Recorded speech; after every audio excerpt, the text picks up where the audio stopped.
Hey everybody, it's Saturday, and it is the day that I said I would try to get on so that we could finish Case 4, which is what we're gonna do.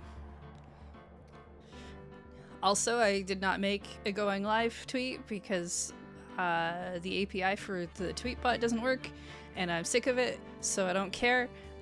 Whatever, Twitter can go die in a fire, and I don't like Mastodon. It's fine, but I don't care. Social media can all go die in a fire. Meh. I've had it. If Tweakbot comes back, then great. If Ivory, which is Tapbot's thing for Mastodon, works, then great. I'll probably use it. But I'm just so burnt out on social media. The people I like hanging out with on social media don't even do social media anymore. One of them gave up a couple months ago because they were burnt out on it, and I don't blame them. And I was just like, oh, my feed is really less fun now. And because they left, a couple of my other friends are like, they just don't, they use it because it's like, it's seen as a thing you have to use, but I'm just so goddamn tired of it. Yeah. So, I mean, I'm gonna have to figure out a different way to find video game news, because that's what I use Twitter a lot for. But I'm smart. I can do that. That's not hard. It's just annoying. I'm so annoyed. So annoyed. Where were we in this game? Let's see. We finished court case day 2, the trial portion. So. We've got one last day to try and clear Edgeworth's name, even though he was definitely in the boat. We know that for sure, but we have posited the theory that the person who was in the boat with him was the actual killer, and not the person who died. But the killer committing all the crimes. That makes them the criminal. That is what the criminal is for. Being the criminal. Yeah. Which we don't know who it is yet. I mean, I do. I'm pretty sure I remember, because I've played this before. Again, yeah, I guess for those maybe joining in for the first time, I've been pretty, like, go have all your discussion in chat that you want to have. I would say don't spoil if you do know who did it in this case. Maybe don't spoil who did it for anyone who hasn't figured it out yet, because like let's leave that mystery. But if you want to talk about stuff that happens in Ace Attorney as a whole, that's great. Go for it. I've played most of all of them, so I don't mind. Maybe we could skip not talking about the Great Ace Attorney because I haven't touched those yet. But like Phoenix Wright, we can definitely do. Alright, cool. Yeah. Continue. Day 3. Please, yeah, slowed. Also, even in because I'm pretty sure I remember who did this, and I'm just like, this game is really good at being a fun ride. And that's nice to see. A mystery that you can re-see, redo, and see things as they piece together is so much more fun than a mystery that is you can't tell anything at all from anything that's going on, and then we just tell you who did it. Those are less fun. Also, if you haven't seen The Glass Onion yet, you probably should. And if you haven't seen Knives Out, maybe watch that before Glass Onion. It's not required, but I think it's better to do it that way. Anyway, it's December 27th. Still not Christmas, because we're past Christmas. What was Mr. Edgeworth talking about? A memory of a crime that I committed. Oh, right. There's also this big thing that happened like 15 years ago? Yeah, 15 years ago. A memory of murder. Do you really think Mr. Edgeworth killed? I don't believe it. Not Edgeworth, but we have 2 crimes we have to solve. Some painful memory has been troubling him recently. but he'd never take someone's life. Never! Nick. Yo, how's everyone doing? How do you think of my performance? Wasn't it great? I had him swooning in the aisles. Swooning? What? Oh, yes. I do remember feeling faint. Right on. Yeah, tell me the truth. It was like love at first sight, right? Right, Nick? What? Me? Well, maybe my heart skipped a beat or two. I think you could do better than that. Come on, I saved Edgeworth in there, dude. Edgy McEdgeworth, I saved him. You guys should be bowing before me. Bow before your hero. Larry, you really helped out in the trial. You did. If you weren't there, I'm sure Mr. Edgeworth would have been found guilty.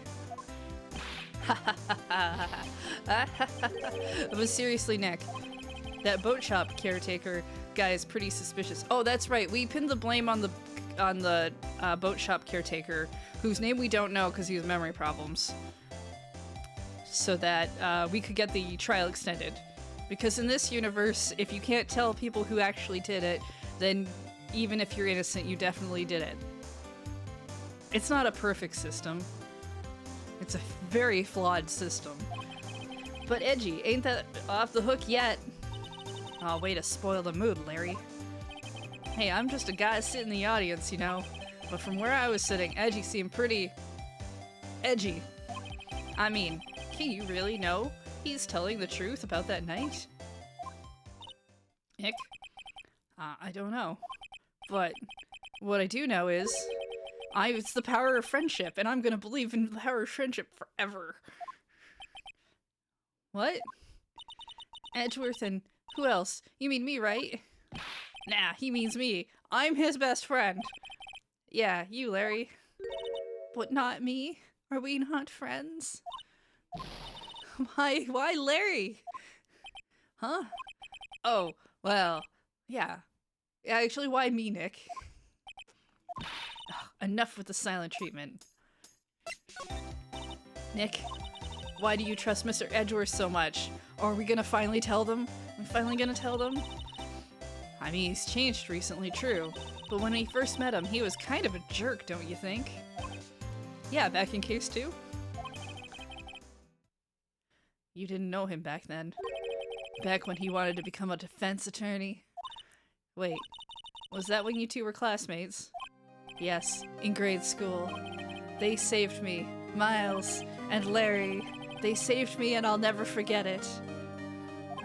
That's why I became a defense attorney, you know. What? Larry, what's he talking about? Huh? Sorry, I don't know.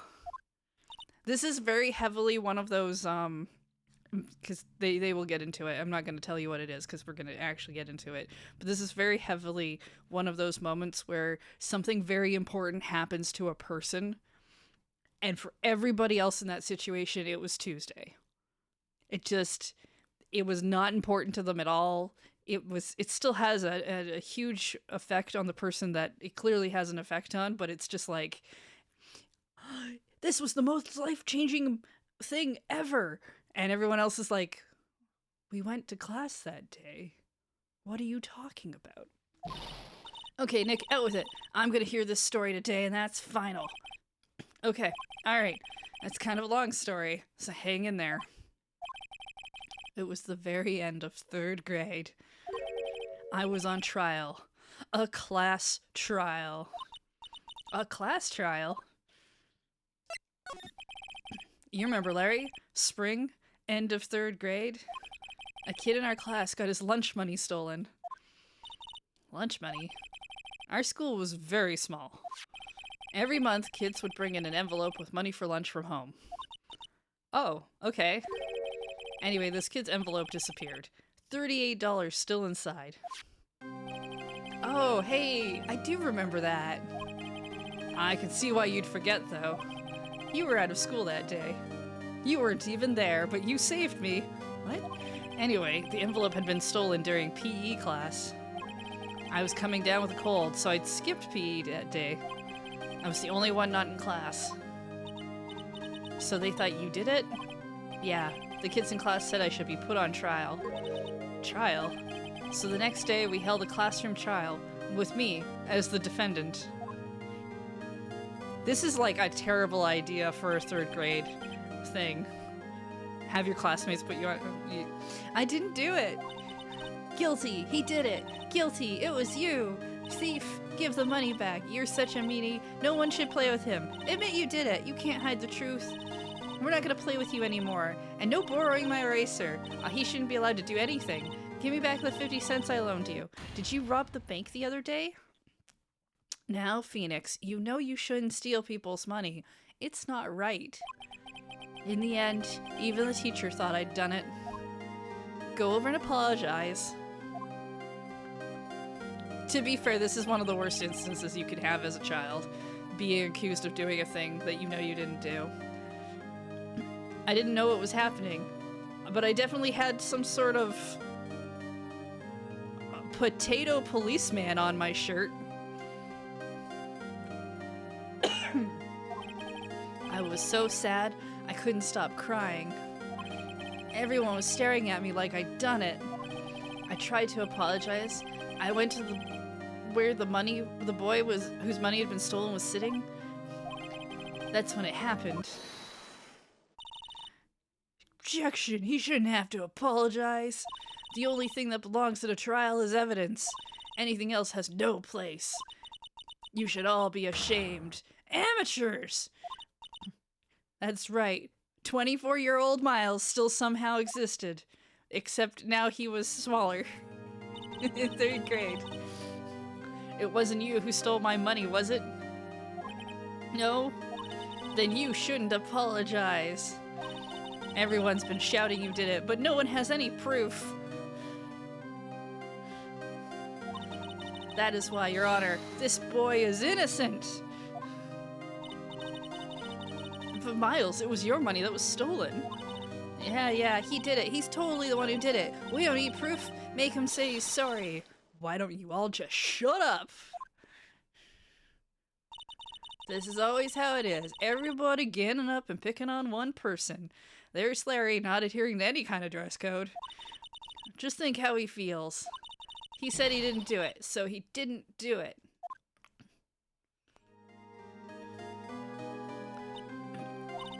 Very well.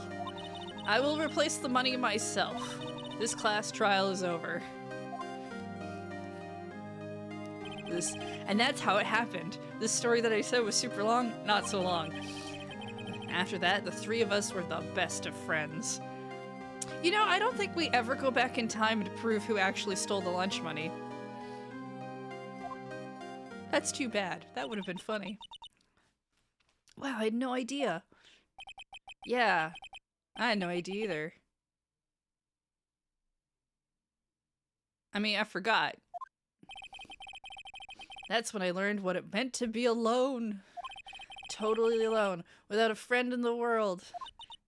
Well, you did a good thing, Larry. Yeah, well, I was just lucky I took that day off from school. If it... Wait, do they... Actually, I think I do remember them revealing who did it. Yeah, I think you're right, Iris. If I'd been there, they would have thought I'd done it. So I took it kind of personally, see? When someone smells, it's usually the butts. Anyway, Edgeworth and I talked about that after the class trial, and that's when I heard his father was a defense attorney. I remember his eyes would shine when he talked about his father. I'm gonna become a defense attorney, just like my father. A famous defense attorney. Then a few months later, he suddenly transferred to another school. The DL6 incident? Right. I'm not sure, but the transfer probably had to do with his father's death. That's so sad. It was several years later when I heard Edgeworth's name again. There was an article about him in the newspaper. The headline was something like, "Dark Suspicions of a Demon Attorney." Fabricating evidence, manipulating testimonies, covering up facts. The article said he'd do anything to get a guilty verdict, anything. But why? What happened? I mean, that's not the Edgy I used to know at all. Most people do change a lot from grade 3 to, like, their mid-20s. I just, you know. That's what I thought, too.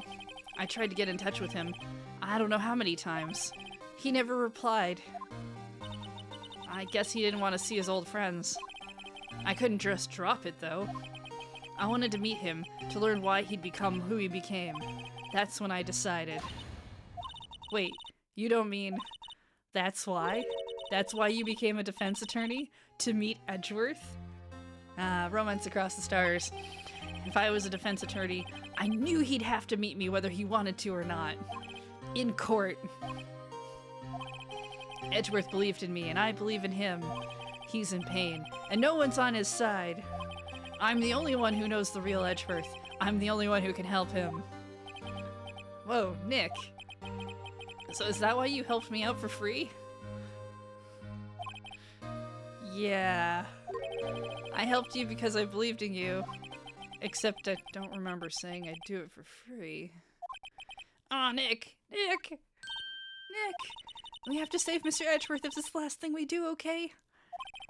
Right. Well, it might be. First there's that rental boat shop caretaker. We need to find out who or what he is. I'd settle for who. I guess I can clean out some of this evidence I no longer need. Let's see. There we go. All tidy. The heck did we leave behind? Okay, we still have the autopsy report, the photo, that one, the overhead photo, the bullet, and the... Oh, we still have the metal detector. The parrot, and the file on the D6, and the photograph of the scene of the murder. Okay. Great. I'm sure we didn't get rid of anything important. Let's see. Can we go return the metal detector? Or at least find out anything new. Looks like Detective Gumshoe hasn't gotten back yet. Gumshoe? He won't be coming back today. Oh, really? He said there was some guy he had to arrest by tomorrow. Ah, right, the boat shop caretaker. He shouted something about catching him if it's the last thing I do, pal.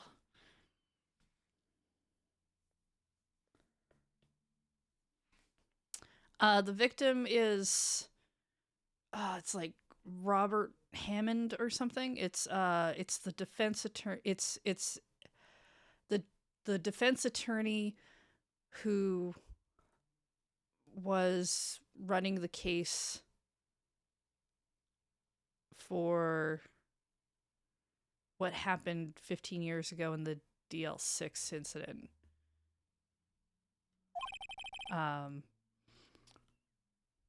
Yeah. I believe that's right. Good luck, Gumshoe. Alright, so not here. Can we talk to Edgeworth?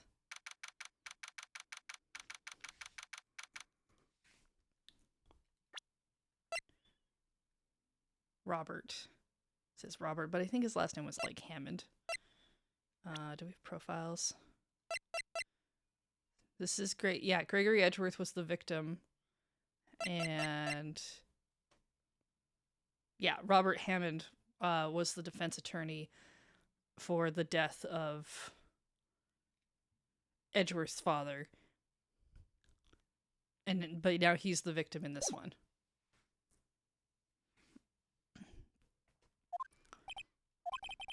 You look as grim as always. Hey, Mr. Edgeworth. I heard the story about the class trial. Class trial? What do you mean? You don't remember? Nope. Your lunch money was stolen, wasn't it? In 3rd grade? Lunch money? Oh, right. I seem to remember something like that. Nick? I think you're the only one who really remembers.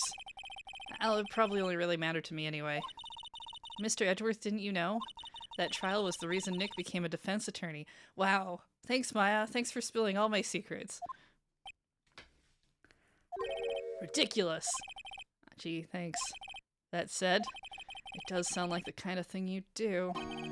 You haven't changed a bit, have you, Wright? So simple, to a fault even. Well, maybe yeah, but I think you changed too much, Edgeworth. Perhaps. Hey, Edgeworth, why did you become a prosecutor anyway? You used to look up to your dad. You said you wanted to be a defense attorney. I couldn't let myself deny reality like you. What do you mean? My father was taken from me, and you want me to defend criminals? I'm sorry, Wright, but I'm not that good of a person. One suspect was apprehended in your father's murder, right? Yes, the man trapped in the elevator with my father.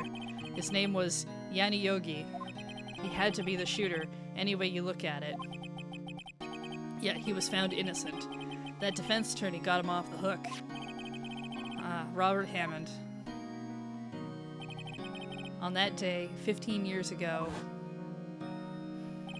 the three of us were trapped in that elevator for 5 hours.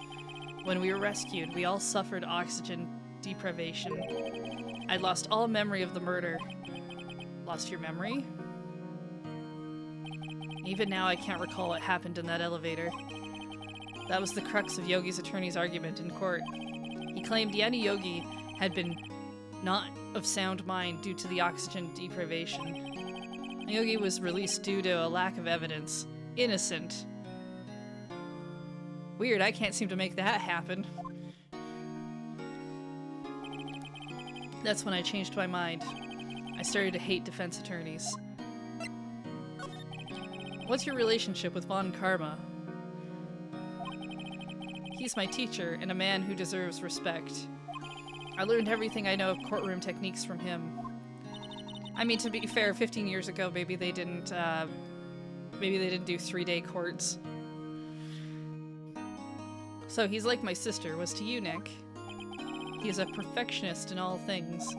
In court, in his personal life, he's obsessed with doing everything perfectly. Perfectly, huh? In all the cases he has taken on, none were left unsolved. And not one suspect was declared innocent. Ever. But that's... I know. It's possible some of the suspects were indeed innocent. However, it is impossible for us to accurately determine that in every case. All Von Karma does is his job, to find the suspect guilty, perfectly. In any case, it's nigh well impossible to find a weakness in him. Should a weakness appear, he would do everything in his power to make it go away. Edgeworth? What you're saying is true. You're headed for a guilty sentence tomorrow. He's right. Now's no time to praise the enemy, Mr. Edgeworth. It's a strange situation in which I find myself, I'll admit. No kidding.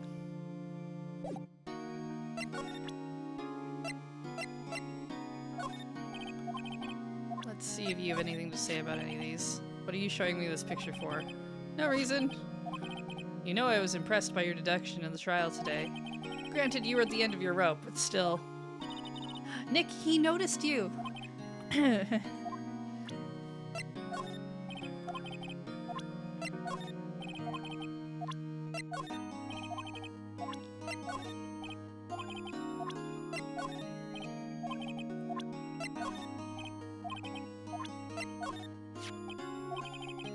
was that case that changed my life.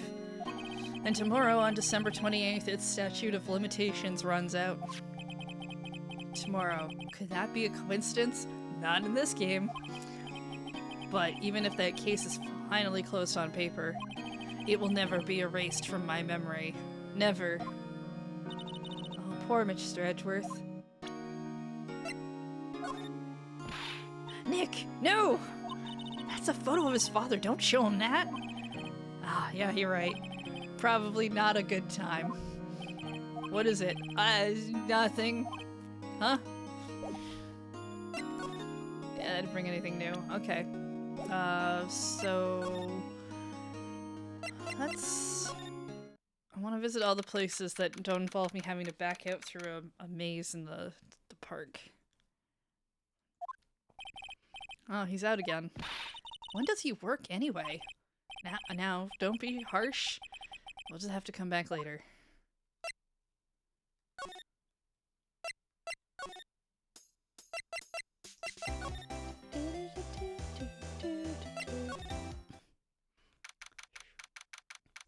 still run into Lotta again. I don't think Lotta's done yet.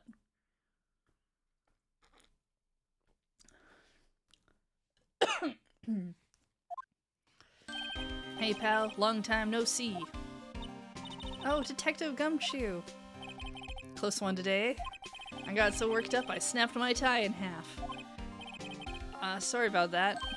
Oh, no problem, pal. Thanks to you, we now know who really did it. No, we don't. You mean the boat shop caretaker? Look, I'll make you a promise.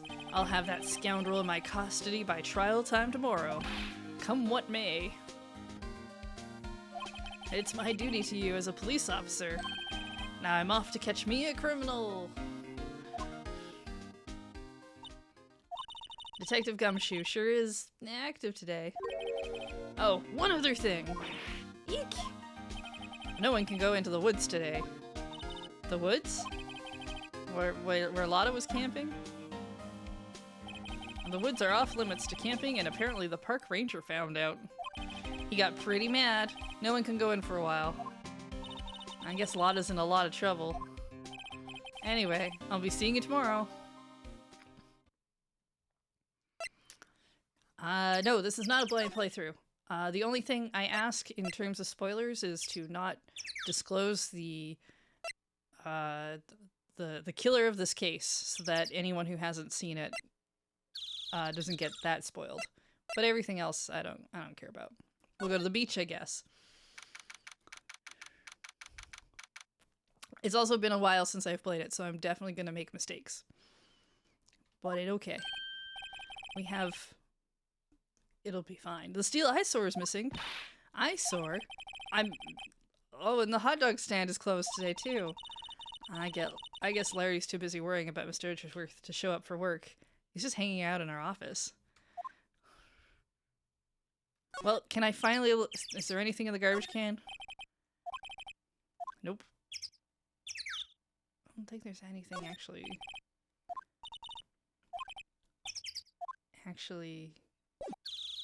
suspicious in here. Well, to the boat rental shop it is. Maybe we can finally talk to the parrot. That old caretaker got away. Ooh, maybe we can finally rifle through his things. Yeah. I never imagined he might be the real murderer. Ahem. I'd know that clearing of the throat anywhere. Hello, what might you be doing here? Out for a walk? I'm not suspicious. The days of youth, like the scent of fresh lemon. Mr. Grosberg, this is no time for idle reminiscing. Mr. Edgeworth's trial ends tomorrow. That is true. But from what I saw of today's trial, Edgeworth should be fine, right? Well, I don't know about that. I mean, what do you mean by that? Well, I'm not sure. If you find anything out, come by my office at once. I may be able to offer you some assistance. Thanks. You're not suspicious at all. What do you think Mr. Grosberg was doing here anyway? Being suspicious! I mean, who knows? Absolutely nothing. I'm sure it was all fine. Can we look in the boat? Oh, right, the police took the boat. So, I can't look in the boat. Caretaker must have run for the hills. Looks like it. He didn't seem like a bad person.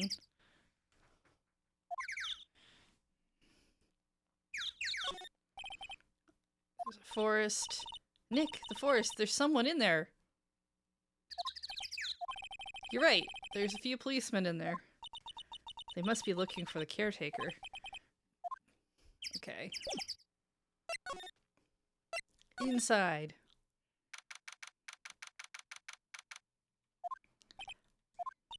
Nobody's home. Hello, hello. Squawk. Hey, it's Polly. I wonder where your owner's gone, Polly.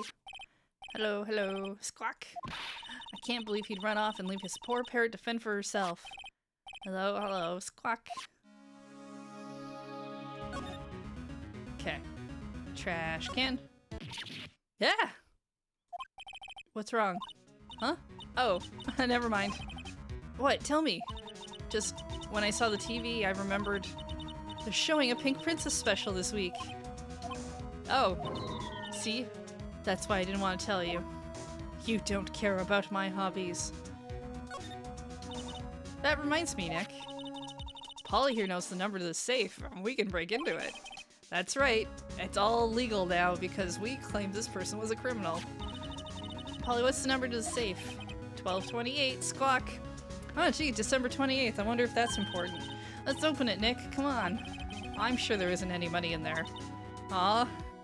Oh, such a klepto. Hey, he keeps it locked, right? So there must be something of value in here. I'm not so sure. Well, let's see what's in here. I guess there might be a clue or two. I guess it's okay if we do crimes. The only thing in here is a letter. A letter? Oh, boring. There's no name or signature on this thing. It's handwritten in a very precise, clear letters. Get your revenge on Miles Edgeworth. Edgeworth? Nick, why would Mr. Edgeworth's name be on there? How should I know? I'm gonna read the whole thing. Get your revenge on Miles Edgeworth. It also says, this is your last chance. Now is the time to get revenge on the two men who ruined your life. The rest of the letter goes on to describe the murder plot in detail. How to kill Robert Hammond and frame Edgeworth. Calling Edgeworth out to the lake, getting on the boat, firing twice. This is exactly what I figured out today in court. It's all here, in perfect detail. What do you think it means, Nick? I don't know, but it looks like these are instructions for that caretaker. When he killed Robert Hammond and called out Edgeworth, he was following instructions. But who could have written that letter? And what does it mean to get revenge on Miles Edgeworth? Look, I don't know, okay? But one thing's for certain. This letter is an amazing clue. I mean, it's definitely a clue. Say, Nick, don't people usually put pictures of fish up on the wall to boast about them? I guess so. You mean, of ones they've caught. Yeah, but don't these all look really poony to you? Well, you should have seen the one that got away. Except the one that got away from us was the caretaker, and we did see him. Why do I feel like we're having two different conversations? Fishing pole looks expensive. Maybe we should bring it to Detective Gumshoe. Don't you think the caretaker would mind? Well, we can just leave him the metal detector in exchange. Maybe we better not. Everything's cold. Looks like he didn't turn his heater on. I guess he hasn't been back here since the trial. We'll talk to Polly last. Doesn't look like he used this kitchen much. I guess the whole pasta restaurant thing was a lie? What, you thought he was telling the truth?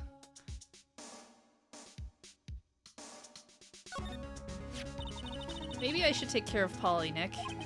You probably shouldn't just kidnap her. The police know about her anyway. I'm sure they'll do something. Well, okay. Sorry, Polly. I'm not allowed to kidnap you. Great.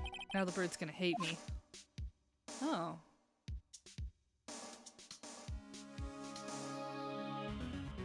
Guess we don't talk to the bird here.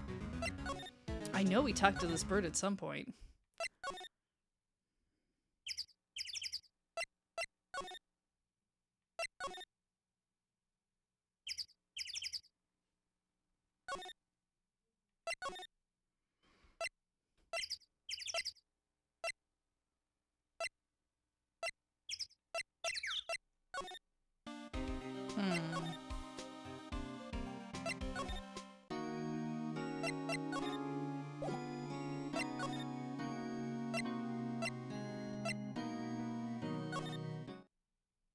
Well, he didn't come back here. One day left, Nick. Yeah, I know. Well, no time to waste. Let's get going.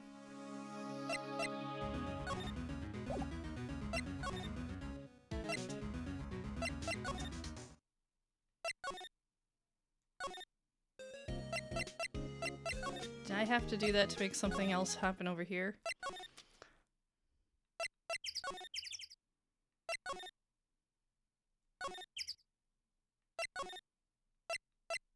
Right, I can't go into the woods. That location's just completely blocked off now.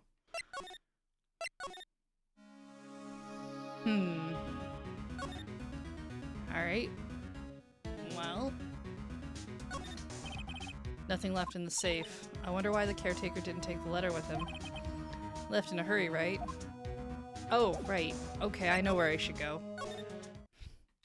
Clearly I should go to talk to Edgeworth and show him this letter. That makes sense.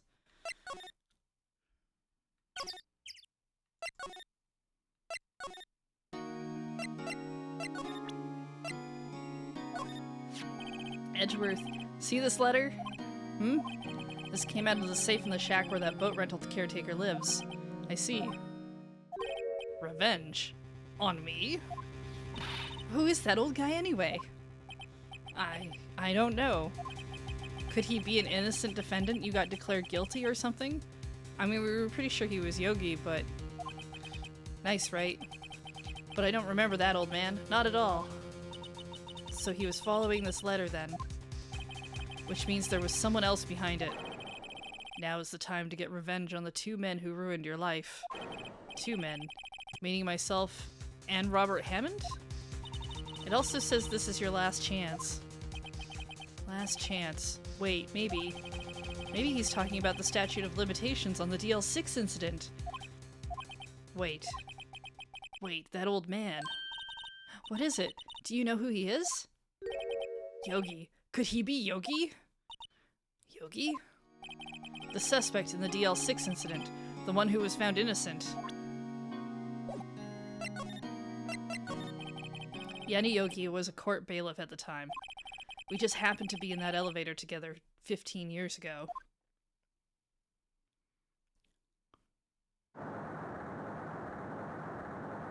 There was an earthquake.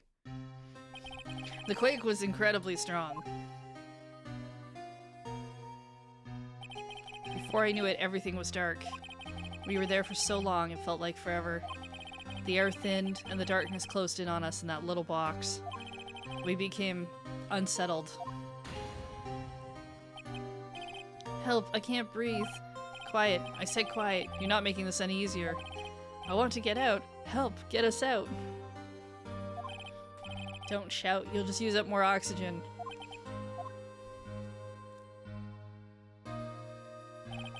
That's all I remember.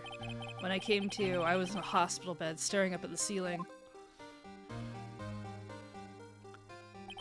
In court, Yanni Yogi's mental condition was called into question. They claimed the oxygen deprivation and stress had caused temporary insanity. In the end, the claim passed the court, and Yogi was found innocent. Huh. But isn't that strange? This letter tells him to get revenge on Edgeworth. Why would he want to take revenge on you? Right? Yeah. There's something that's been troubling me these last few days. I didn't know whether or not I should tell you.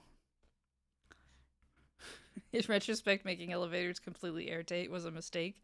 Yeah, definitely. You mean the nightmare? Right, the nightmare. This is a flashback of me telling you I had a nightmare about a crime I committed. Memory of a murder. I think the time has come to tell all.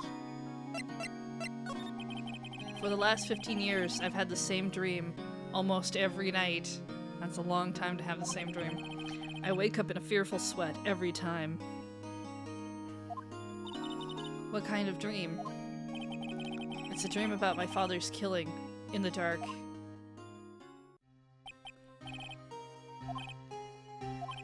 A lot of yelling. Don't shout.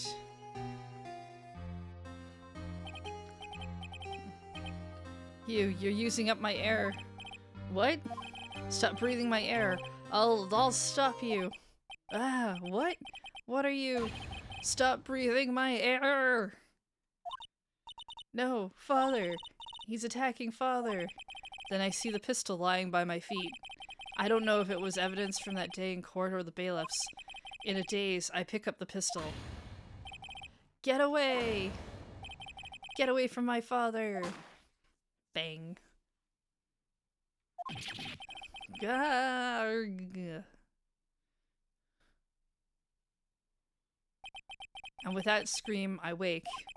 It's a bone-chilling scream. A scream that has rung in my ears for the past 15 years.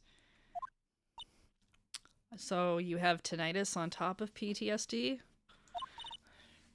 But that's just a dream, right? Right?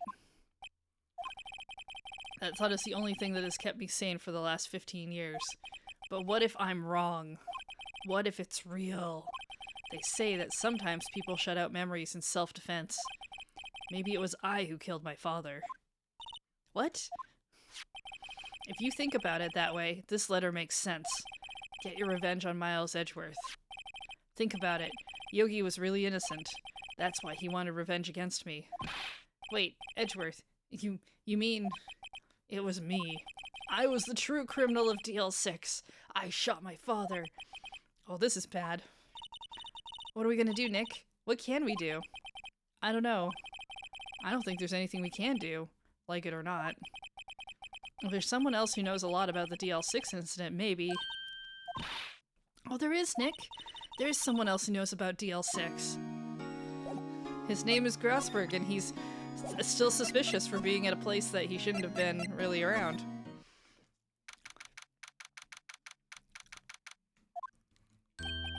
Mr. Grossberg! Hello there, what's wrong? You look troubled. No kidding, I can't believe you're not. My. Just calm down and tell me what's happened. It's Mr. Edgeworth.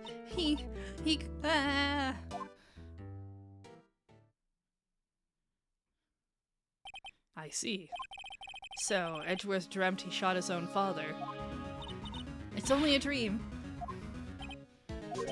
I wonder... What? If that's the case, then why do you two look so troubled? Well... Also consider this. Yogi quite certainly holds a deep grudge against Miles Edgeworth. So deep he'd want to frame him for murder. This leads me to surmise that Mr. Edgeworth's dream was not a dream. It was real, as you imagined. Here's this picture of him throwing a gun. Miles Edgeworth threw the pistol to save his father. The pistol fired, and the deed was done. No, I don't believe it. Yogi was suspected of murder, and his career as a bailiff was irrevocably wrecked. Thus, he sought revenge on Miles Edgeworth. This was his last chance, of course, with the statute of limitations so close. I mean... Well, I suppose if you're gonna use that as bait, yeah, but... That's not what he's being blamed for. What do you know about Edgeworth's father? He was a defense attorney without peer. It sounds trite, but it's true. Well, he may have had one peer now that I think about it. Your mentor, Mia Fey. My sister? Gregory Edgeworth was very disapproving of Mr. Von Karma's techniques. That's no surprise. They are illegal. Von Karma is an extreme man. Forged testimonies and evidence are nothing to him. The result? He has a perfect win record in court. To beat him, Gregory Edgeworth tried to call attention to his methods. Yes, because again, illegal.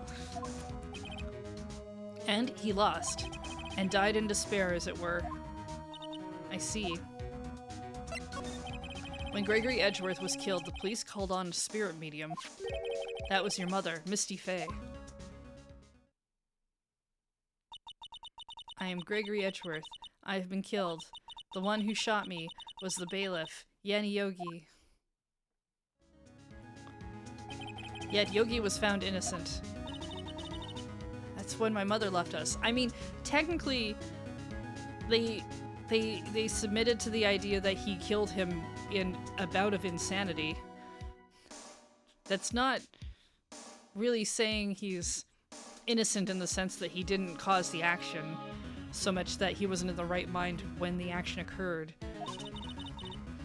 Everyone called her a fraud.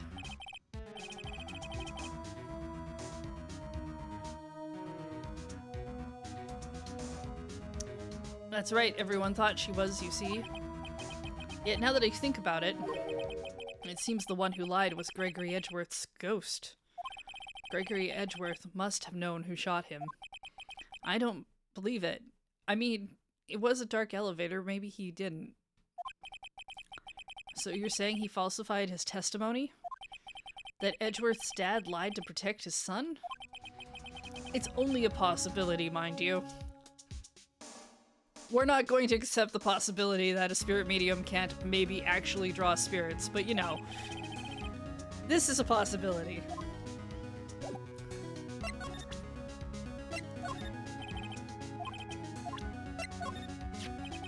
In any case, it's good that the one shooting isn't Miles. You bet it's good. Can't believe the fiendish planning that went into this murder. And he almost fell right into this trap. What a creep. She was beautiful. I'm truly sorry about what I did. Huh? Sorry about what?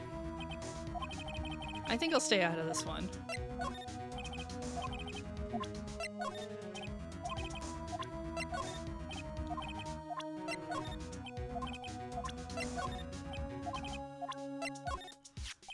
This incident took place 15 years ago tomorrow.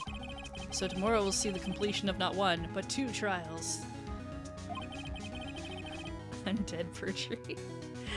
All thanks to the statute of limitations.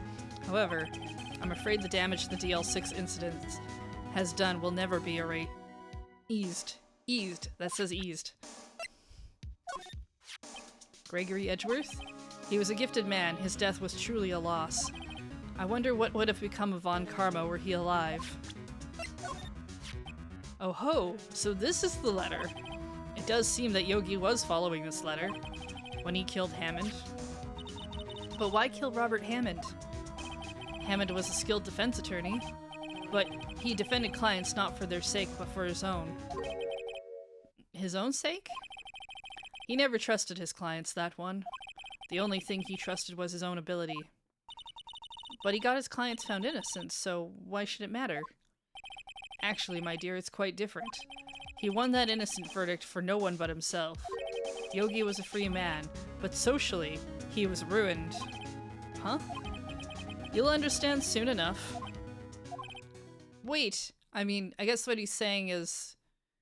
yeah, he got him off, but at, like, what cost, right?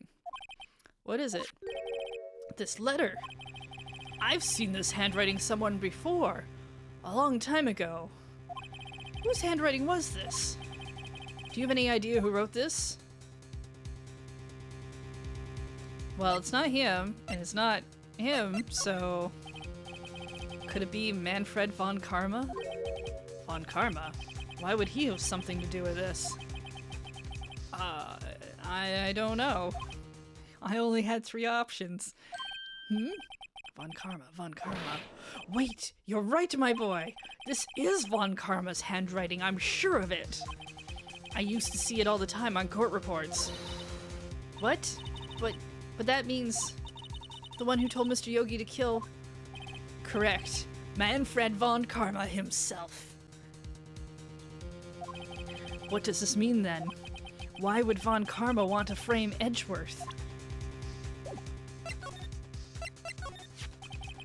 If it is truly Von Karma who wrote this letter, then he would know the truth. He would know that Miles Edgeworth had accidentally killed his own father. He'll say as much tomorrow in court, I should think. He'll press the point until the court finds Miles Edgeworth guilty. Oh no! But how could Von Karma know about Mr. Edgeworth's past like that? Even Mr. Edgeworth thought it was just a nightmare. That I do not know. Yet I do know that Von Karma is both persistent and a perfectionist. He may be seeking to satisfy a grudge against Gregory Edgeworth by hurting his son. What do you mean? It was 15 years ago. Von Karma met Gregory Edgeworth in court, and Von Karma did win, but he didn't make it through the trial unscarred. What happened to the trial between Edgeworth's dad and Von Karma? Von Karma got the guilty verdict he wanted. He won the trial, but Gregory Edgeworth accused Von Karma of faulty evidence, and though he lost the trial, Mr. Edgeworth's accusation stood. Faulty evidence? It was the only penalty Von Karma has ever received in his career as a prosecutor. Gregory Edgeworth dealt a blow to his perfect trial record. Wow. It must have been quite a shock for Von Karma. He took a vacation for several months after that, you see. A vacation? Yes, an unusual event for the man. That was the first and the last vacation he's taken in his many years of prosecuting. Really? He doesn't take vacations? Like, go to the sea or, I don't know, the mountains? Don't tell me he's never been to Europe. Probably never even been to Boston in the fall. You have strange ideas about vacations, Maya. In any case, that was the only time he took a vacation from work. I believe the penalty upset him quite a lot.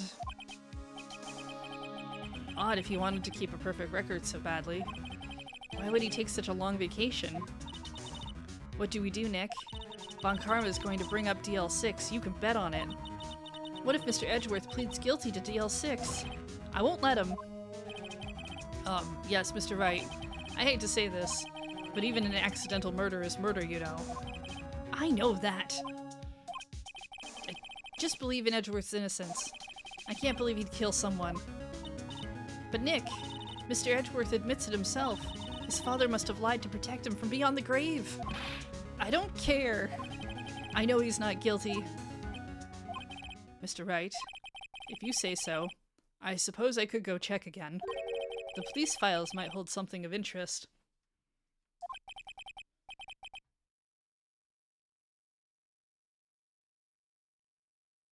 Mr. Grossberg, thank you. I can't promise anything. In fact, I think the chances of finding something are slim. I understand. The police materials, huh?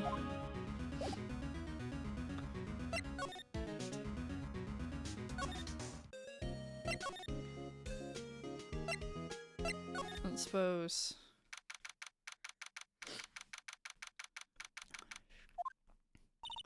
There's hardly anyone here. Everyone must be out looking for the old guy, Yogi. Ah, it's you. I don't think Gumshoe will be coming back today. He's staying out late looking for someone. Sounds like Detective Gumshoe is pounding the pavement for real. We were wondering if we could check out the records room again? Well, I can't just have people wandering around in there. But I guess Mr. Von Karma is in there now anyway. You can go in as long as he's there. Von Karma? Yes, he just arrived actually. Oh look, Von Karma's just in the records room. Nick, let's hurry!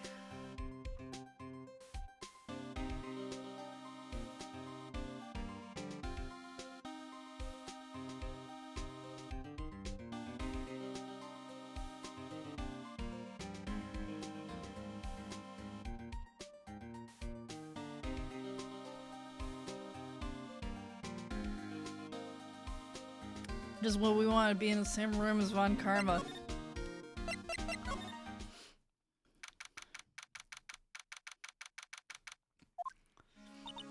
Dusty as always. We were only here just yesterday. I'm sure they just haven't had time to clean. What's wrong, Nick? Nothing. I was just noticing that he isn't here. Von Karma? I guess we're not in the same room as Von Karma. Hey, look at this suspicious drawer that's open. Someone must have been here looking recently. The label says Unsolved Cases Evidence. Unsolved cases. Nick! The file for DL6. It's completely empty. What? What are you doing in here? Eek! Ow. I think this is the first time we're seeing him with his face straight onto the camera. Von Karma. You. How do you know my name? Huh? Have we met? What are you saying? We see each other every day, don't we? We're Miles Edgeworth's defense team. Defense team. I beg your pardon. You see, I rarely remember defense attorneys. They are like bugs to me. Needless things to be crushed. I can see how this guy was Edgeworth's mentor. Mr. Edgeworth is your student, right? A romanticist who still can't shed that veneer of amateurism. Just like his father. Always second-rate. Mr. Von Karma, you had an axe to grind with Mr. Gregory Edgeworth, didn't you? Me? A grudge against a mere defense attorney? Why? Because he dealt a blow to your otherwise perfect trial record. So you did. But what I don't get is, why did you take his son under your wing afterwards? The son of your most bitter rival. That, my dear attorney, is none of your business. Tomorrow will be the last day of this trial. It's been a while since I've had a defense attorney last this long. Still, you will lose in the end. Miles Edgeworth will admit his own guilt. His guilt of 15 years ago, you mean? You're quite the researcher. If you've done your homework so well, then certainly you must understand. You know what Miles Edgeworth will tell the court tomorrow. We were right. So Von Karma is going to bring up DL6 in court tomorrow.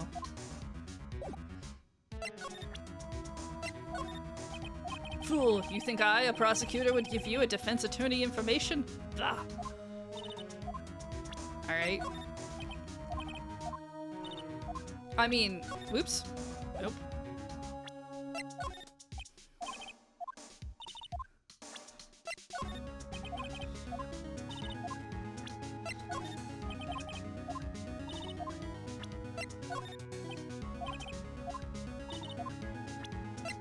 Have this metal detector, isn't it cool? No? You don't want to have any opinions?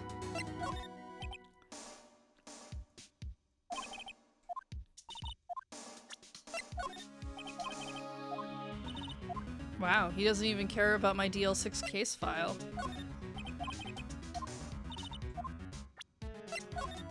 How about this letter that you definitely wrote? This was you, wasn't it? You instructed Yanni Yogi to commit murder. Yanni Yogi. How many years has it been since I've heard him called by that name? He's a fool. I told him to burn it after he read it. Yep. We are so smart. So you admit it. You wrote Mr. Yogi this letter. Yes, my dear defense attorney. Thank you for taking the trouble to bring it to me. You've saved me a lot of needless hassle. What? Nick, what is that thing? Well, it would be a stun gun. Usually for self-defense. Indeed. 600,000 volts will course through your body like a dog touching an electric fence. What? Oh, don't worry. People don't die from it, usually. Now give me the letter. No! No! Whoa, what are you? Nick, run! Maya, out of my way! Too late.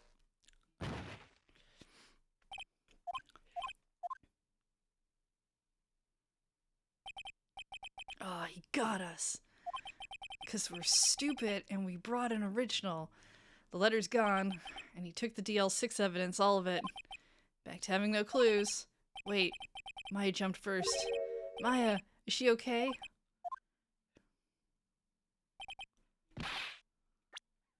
Did he take... No, just the thing, not our DL6 thing. Maya, open your eyes. Maya! The letter, did he take it? Yeah. Are you okay? I couldn't stop him. I jumped as fast as I could, but one shot from that thing knocked me out cold. I'm useless. I'm no good as a lawyer or a medium. I can't even call my sister. Not even now, when we need her the most. I wish I hadn't woken up at all. Maya! Grr, there has to be some way I can help her. I better do something about her self-confidence first. Oh, she's holding something. What is that? A bullet? DL6 evidence. Number 7, taken from the heart of Gregory Edgeworth. Wait, I remember. Von Karma was holding this when Maya jumped him. I'll prove it to you, Maya. You're most definitely not useless. I'll prove it to you in court tomorrow.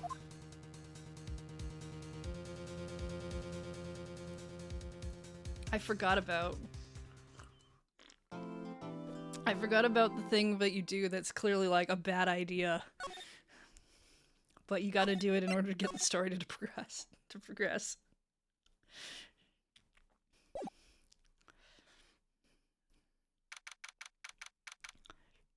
9:51 a.m. Almost time for court. This is it. Judgment Day. Today things are gonna get settled at last. A lot of things. Bog! What's the big deal? Sorry, Nick. I only touched your shoulder. I guess the shock hasn't worn off from my run-in with the stun gun yesterday. I'm pretty sure getting hit by a stun gun doesn't make you, like, electrically charged for several hours. Anyway, today's the last day of the trial. Good luck, Nick. Yeah, thanks, Maya. Edgeworth is looking glum as always. I hope Von Karma doesn't push him too hard. Whoa. What are you doing? Sorry, I'm sorry. I just thought I'd cheer you up with a pat on the back. Maya? Maybe you should go outside and discharge. Right, good idea. Sorry about that, Edgeworth. We haven't told you yet that we did a dumb thing with Von Karma and he electrocuted us. But don't worry, we're still alive and we're gonna win.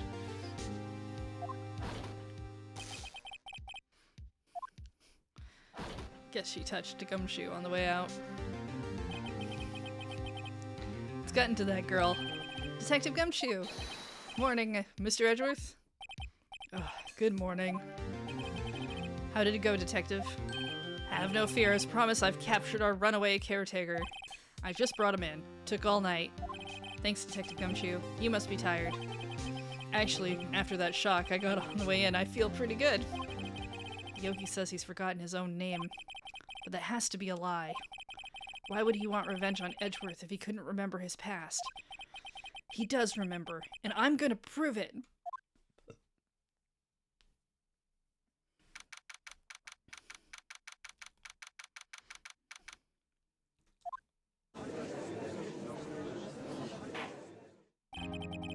Court is now in session for the trial of Miles Edgeworth. We're ready! Prosecution is ready. Right, very well. We've reached the final day of our proceedings in this trial. I ask that the prosecution submit decisive evidence. Understood. Come on, don't be awed into silence by every little thing he says. Very well, Mr. Von Karma. Your opening statement. Right. Thanks to Detective Gumshoe's efforts, the boat rental shop caretaker has been arrested. In yesterday's trial, the defense asserted that the caretaker was the murderer. However, the caretaker has yet to confirm this. I would like to ask the defense to cross-examine him as much as necessary. Very well. Please bring the witness into the courtroom.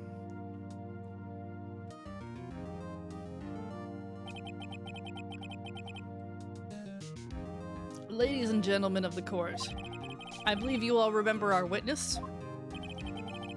He lives in the boat rental shop on the lake, from where he witnessed the incident. In addition, he has currently lost memory of his name and identity. Witness, why did you run away yesterday? Witness was not running away, as he will now testify. I see. Very well, please begin your testimony.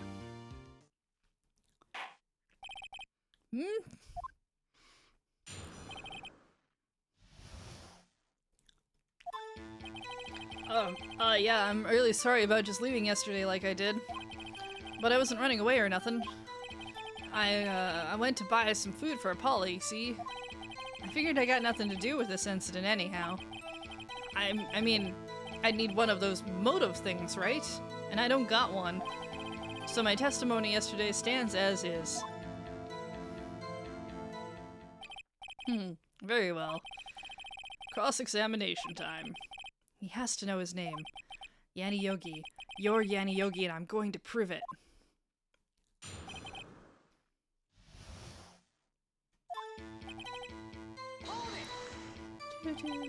I'd call what you did running away and not just leaving.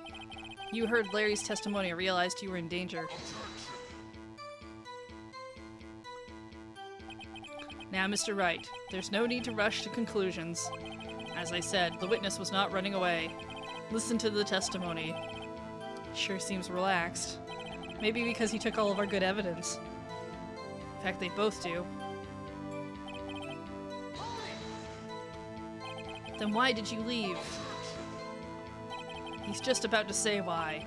Is it so hard for you to just quietly listen when someone is talking? Yes, Von Karma, when the video game gives me a thing to do, I like to do it a lot. If I sat quietly, Edgeworth would be guilty in 3 minutes.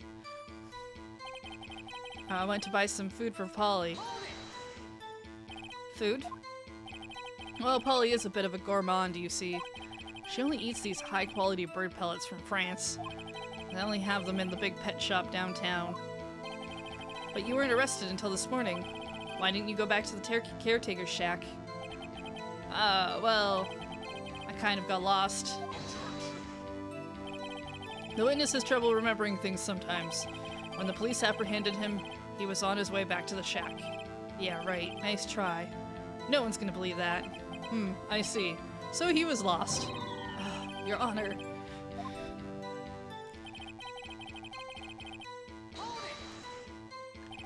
You've lost much of your memory, is that correct? It seems like it. And how can you know that you didn't have anything to do with this incident? Or maybe you're lying about not having your memory. You know exactly who you are. The witness has testified quite clearly that he has no memory of who he is. If you claim he's lying, then show the court proof. Grrr. How am I supposed to prove what's going on in that old codger's head? I don't think we have anything that does that specifically. Oh, wait.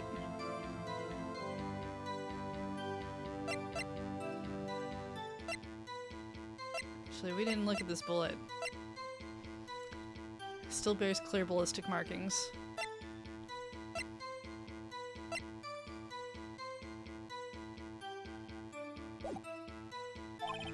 That's impossible. I'm glad you've come to your senses, Mr. Wright. Very well. I mean, the parrot said DL6. Don't forget DL6. Last day. How can you say you have no motive? I say you do. You had a grudge against Edgeworth and the victim, Robert Hammond. That's why you took revenge on them, right? Please don't make me repeat myself, Mr. Wright. This witness has no memory of anything beyond several years ago. He can't hold a grudge. It's impossible. I have to prove he's lying about his memory. Otherwise, he's going to be the same thing over and over until the trial ends. Might I say something, Mr. Wright? Yes? You've been saying the same thing now over and over. You've been calling the witness's memory of the past or lack thereof into question.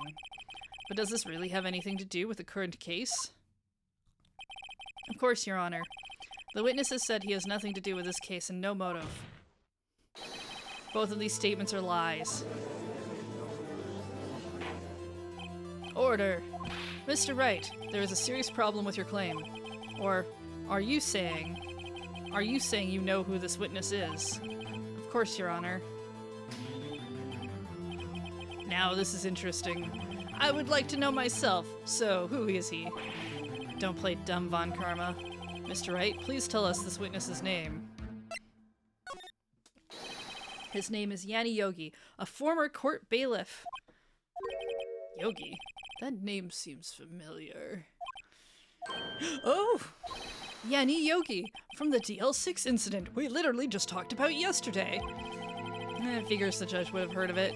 It was such a famous case. But what does this mean? Your Honor, if this man is Mr. Yogi, then he has a clear motive.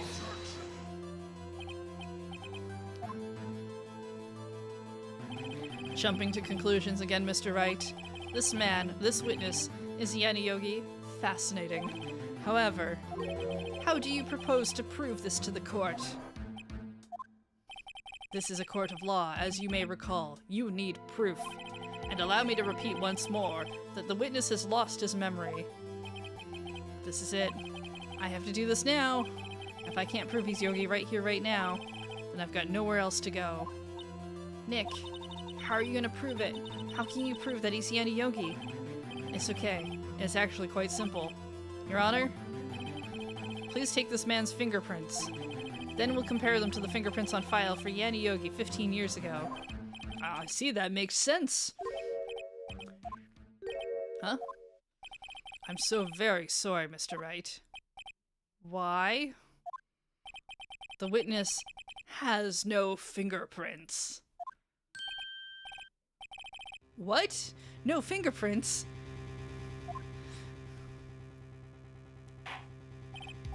Ah, yes. You see, before I worked as a caretaker, I worked at a chemical plant. I burned my fingers working with the stuff. What? Yogi, you sneak! You burned your fingerprints off to hide your past?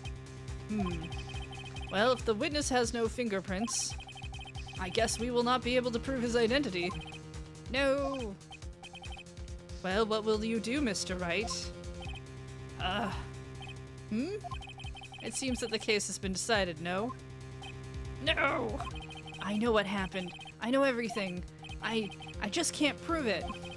But no, I can't let it end like this. I can't lose. There has to be another way. There is no one who can testify as to who this witness is. No one. Oh good, this is my favorite part of the case. Nick, what are you going to do? I didn't even consider that he might have erased his fingerprints. Because that's... No. What do I do? Well, Mr. Wright, perhaps you'd like to cross-examine his parrot for a little comic relief? Yes, I would. Is exactly what I'd like to do, Von Karma. Yeah, very funny. You're a sore winner, Von Karma. Wait a second. Cross-examine his parrot, huh? What is it, Nick? No, you're not going to. Your Honor! I want to point out that there is a bonus case in a future game that, like, I think is DLC content where you literally have a whale on trial and you do question the whale. This is the first time we question an animal in court, but it's not the last. The defense would like to take Mr. Von Karma up on his proposal. Take Mr. Von Karma up on my proposal. Exactly, Your Honor. I want to cross-examine the witness's pet parrot. Oops, hit the microphone with my hand. Order! Well, what do you think, Mr. Von Karma? Need you even ask? This is a farce. I object. Wait a second. You were the one who suggested I cross-examine the parrot, Von Karma. I have a right to do as you suggested. Well, if you're so desperate, then please be my guest. Of course, should you go through with this, and nothing comes of it, then I hope you're ready for the consequences. Nick, this is crazy. Well, still want to go through with your little game? Yeah, I'm doing it. I'm doing it. Let me talk to the parrot. Let me talk to the parrot. This is the most ridiculous thing I've ever heard. I don't care. That's what makes these games great. Von Karma's rigged every person's testimony, every piece of evidence. Except the parrot. There's no way he can stop a parrot from testifying. At least I don't think he can. Bailiff, bring in the parrot.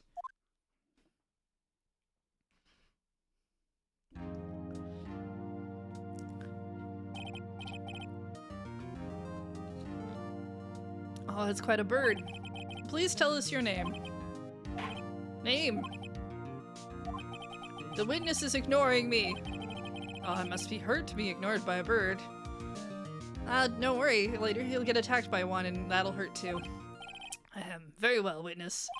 Who is your owner? Please testify for us.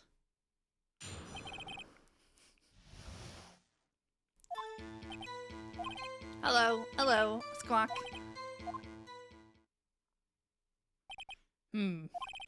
Certainly the most concise testimony we've had so far. Very well, begin your cross-examination. Right. What are you going to do, Nick? I don't know. What do we do, Maya?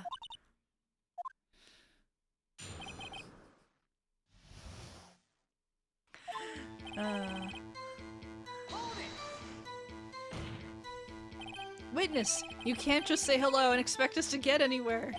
I want you to testify. Maya, you talk to her. Right, what do I say?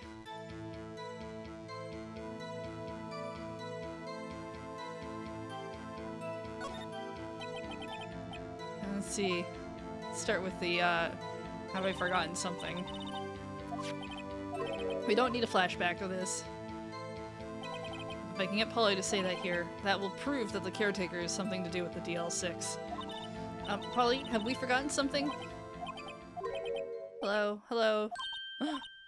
That's not what you're supposed to say. Forgot. Something. We forgot. Uh-oh. It's not working, Nick. She won't say it. This is ridiculous. Why won't she say it? Something the matter, Mr. Wright? Wait.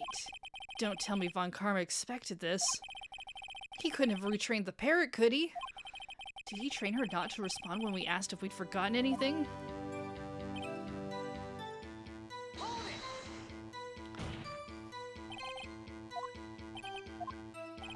Frankly, I can't believe that you're speaking to the parrot.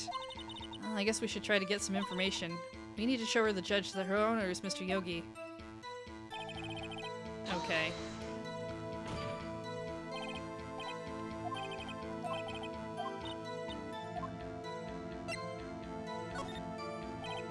Let's start with the name.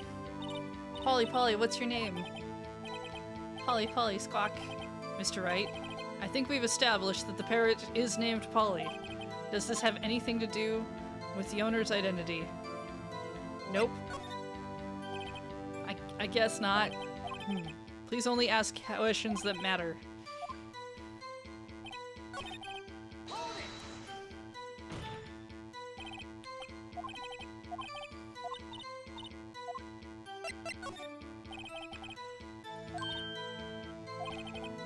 Let's just try and ask, okay?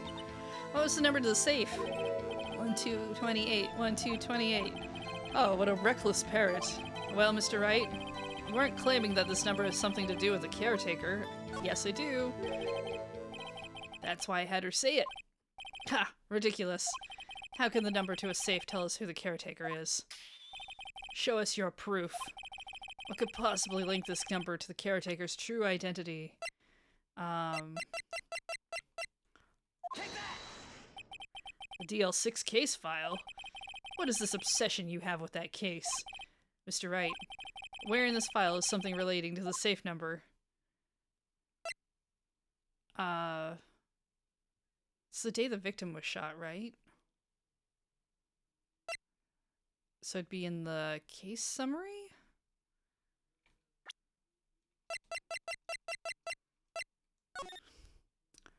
Case summary. Yeah, okay, it is the case summary. Just want to double check before I just say that. It's on the case summary page. Specifically the date on which the DL6 incident occurred. The date of the incident? Why, that's today's date, 15 years ago. And the number on that safe is 1228. Ah, he used the date of the DL6 incident as the number for his safe, Your Honor. That's how important that date was to him. I see.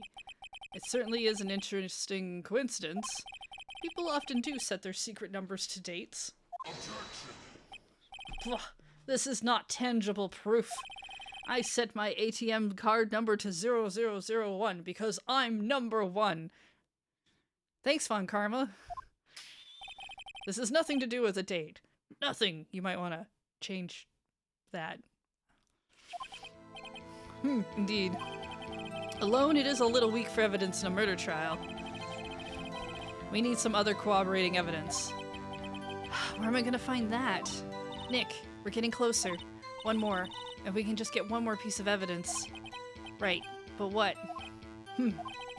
Very well, witness. You may continue.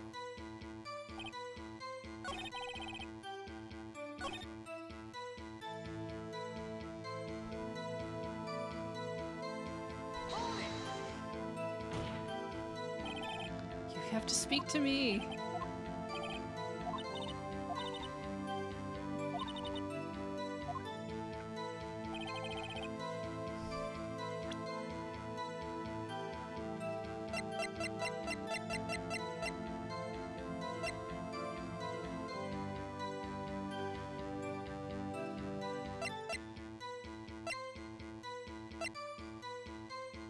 Should we just present the case file?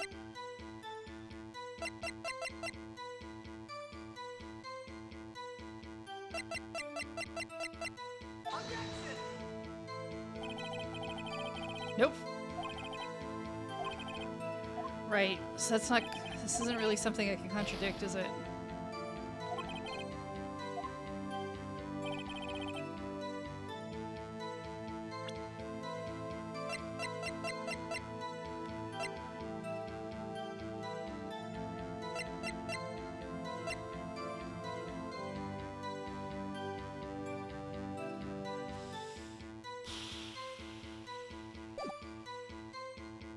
Okay, so we pressed for everything.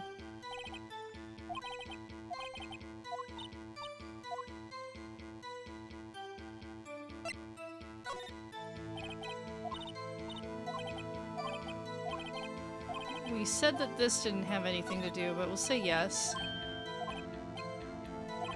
You claim the parrot's name will prove her owner's identity, then show us this proof. Nick, don't you think you're taking the bluffing a little too far? Listen, we're not here to answer the question of who is the caretaker. We're here to prove that he is Yanni Yogi. All we have to do is tie his name to Polly to Yogi. And the proof that the parrot's name reveals the caretaker's identity is...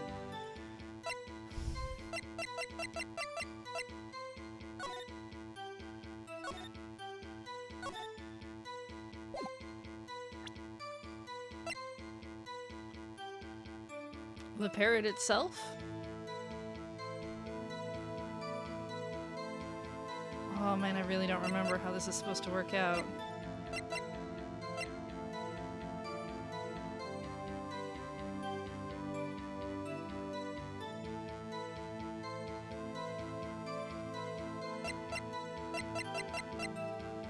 Time of death.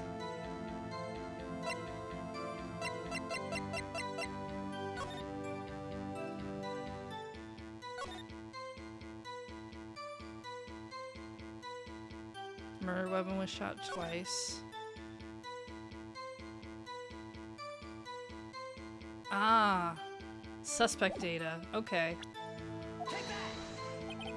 The DL6 case file. That's quite a large file you have there. Which page is this proof on then?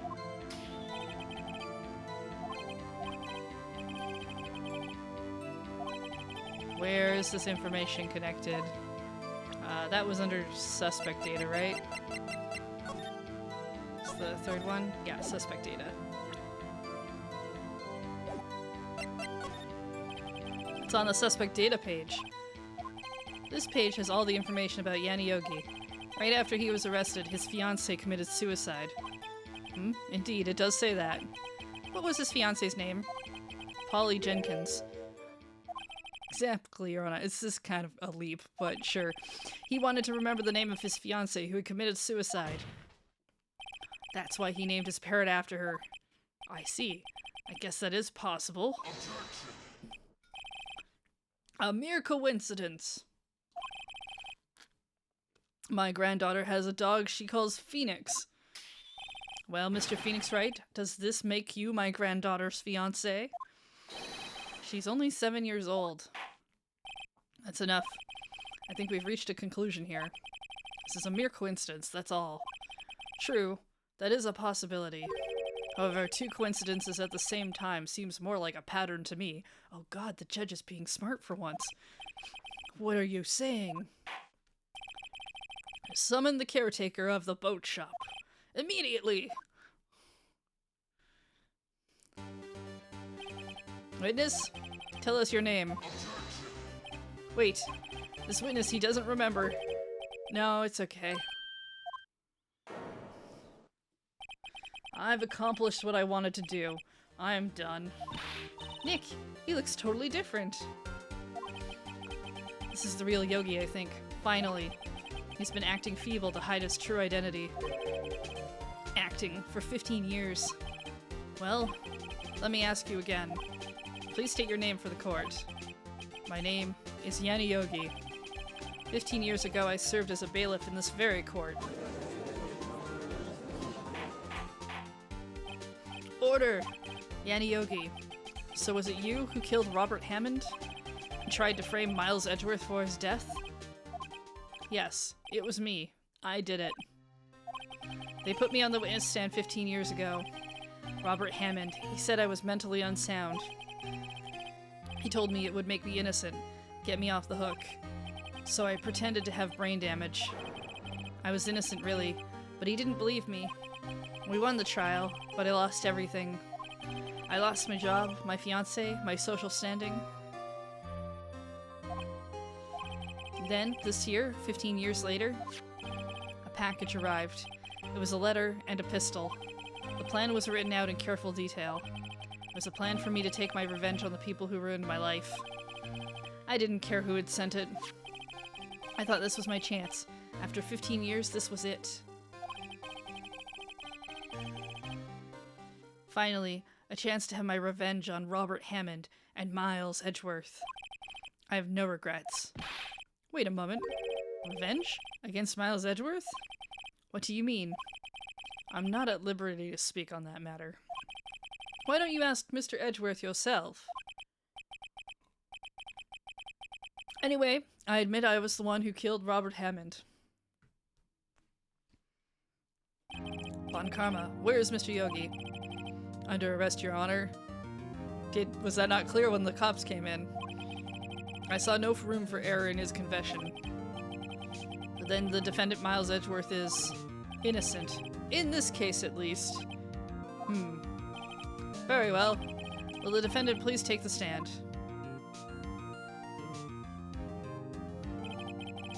There are a few mysteries left unsolved.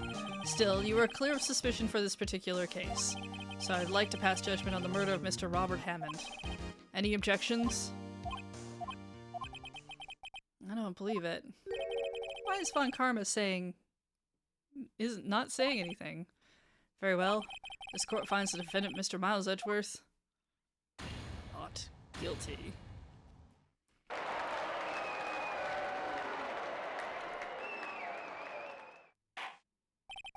That is all. This court is adjourned.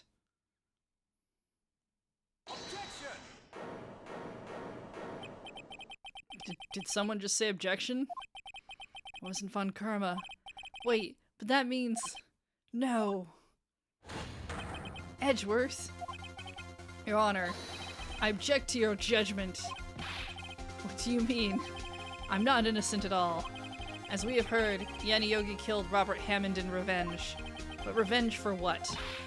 Nick, Edgeworth is trying to confess. He's going to say he's guilty. He's going to tell them he was the murderer in the DL6 incident. He's going to tell them he killed his own dad. Uh-oh, what do I do?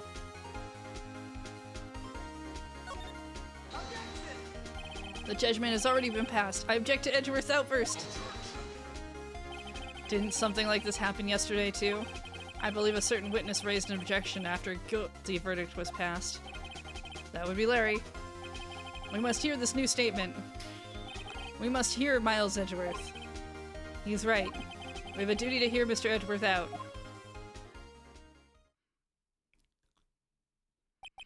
For 15 years, I've had a recurring dream. A nightmare. It's only a nightmare. That's what I told myself. But now I know it wasn't a dream. Yanni Yogi wasn't the killer. You mean, in the incident where your father died?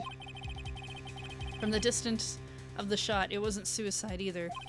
Everything was as clear as day. The murderer, the criminal in the DL6 incident. It was me! Your Honor, I confess my guilt. I'm guilty for DL6, the statute of limitations of which ends today.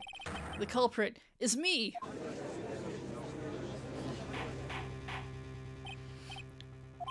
This is certainly unexpected.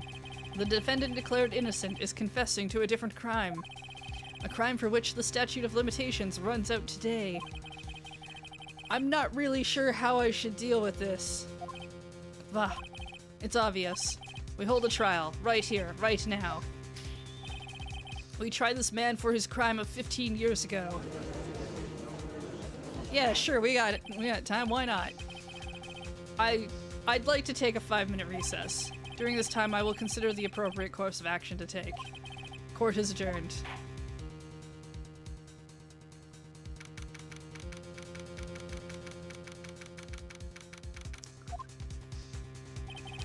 Sorry, Wright. I've just wasted all of your effort. Mr. Edgeworth, I just don't believe it, sir. I mean, you killed your dad? I didn't want to believe it myself, Detective. But it's the truth. I deserve to be punished. Survivor's guilt's a heck of a thing. Murder is murder, no matter what the circumstances. This is crazy. Just... Nick, what are you doing? Huh? Oh. It's just reading through the court record once more. I'm getting my case ready. A case? For what? Huh? Isn't it obvious? I'm going to prove that Miles Edgeworth is innocent. What are you talking about, pal? He just admitted to it. He confessed that he did it. In court. I'm sorry, Edgeworth, but I don't believe your nightmare. What? It's just a dream. It's not real. The truth is right here in this court record. In any case, tighten your belts. The real fight is just beginning. Buckle up! I'll prove you're innocent. Trust me.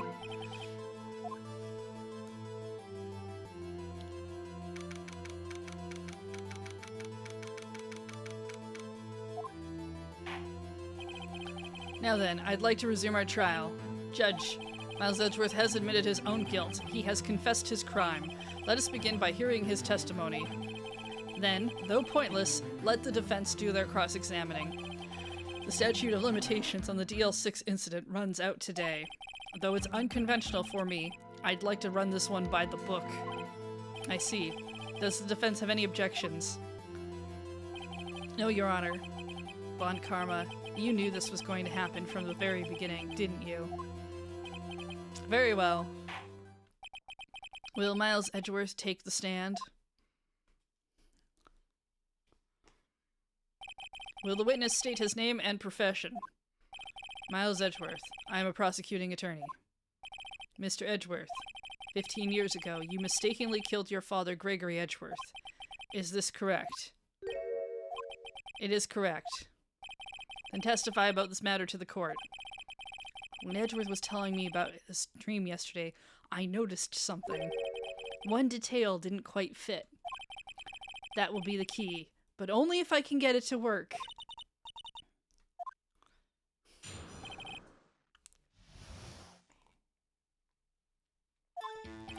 That day, I had gone to the courtroom to observe one of my father's trials.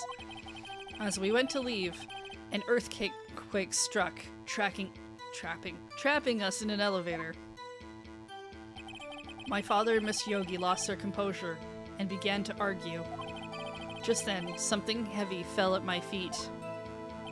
I picked it up and threw it at Mr. Yogi. I wanted them to stop fighting.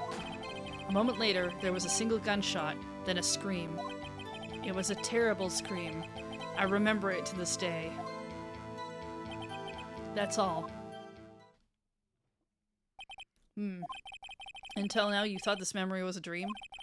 We were stuck in that elevator for 5 hours. The oxygen in the elevator ran out and I lost my memory of the events.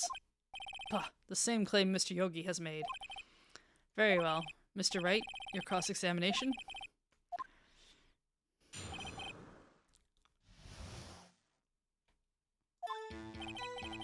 What do we have for court stuff? This is the autopsy. That's from this.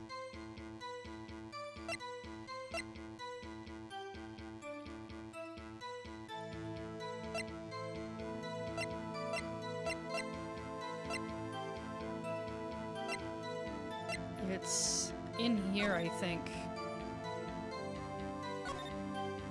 The murder weapon was fired twice. He only heard one, so that's probably where we're going to go.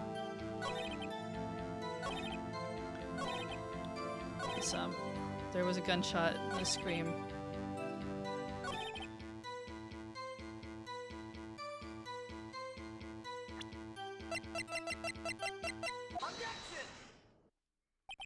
Are you sure you only heard one gunshot? Yes, I'm sure of that. I heard the shot and the scream. Then everything faded. I was unconscious until the rescuers came. I see. No, Your Honor, unfortunately you don't. Look at this file one more time. This plainly contradicts the witness's testimony. You do enjoy dragging out that file, don't you? I'd drag other stuff out if somebody hadn't stolen my evidence. I mean, yeah, I do. I don't accept this evidence, unless you can tell us what page it's on. Dang game, making me read. Victim data.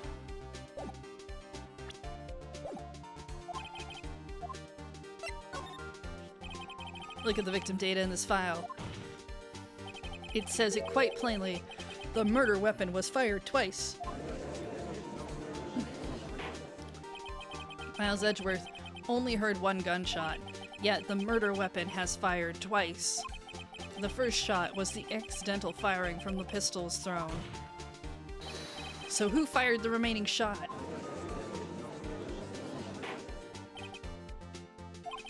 Was there perhaps another shooter who fired that second shot?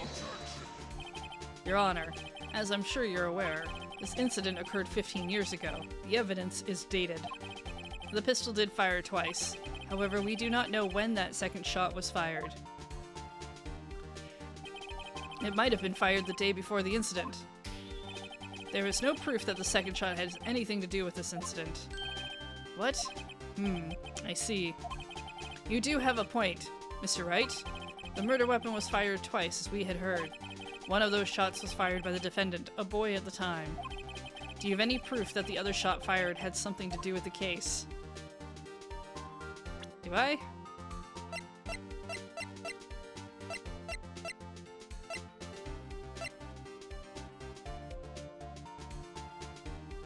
Oh, I do, actually.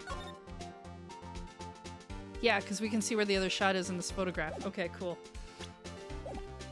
Yes. Your Honor, I think I will be able to show you proof. What? Impossible. Now, Mr. Von Karma, save your surprise for after you've seen the evidence.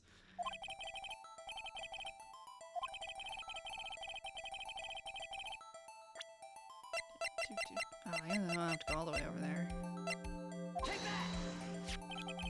Look at this photograph. This is a photograph of the scene of the crime, 15 years ago. I can see the victim lying there is Gregory Edgeworth. This proves the murder weapon was fired twice at the time of the incident. This photo proves it. So let me get this straight. This photo proves 2 shots were fired. Where? Your Honor, please, please get a clue.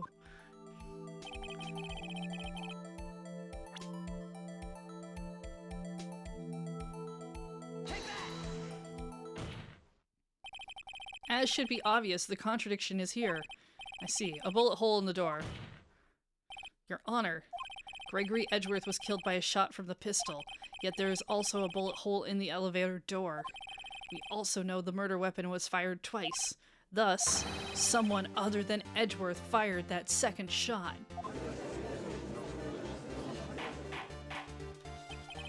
Order! Mr. Wright, what are you driving at? It's simple, Your Honor. At the time of the incident, 2 shots were fired. One went into Gregory Edgeworth's heart. The other hit the elevator door.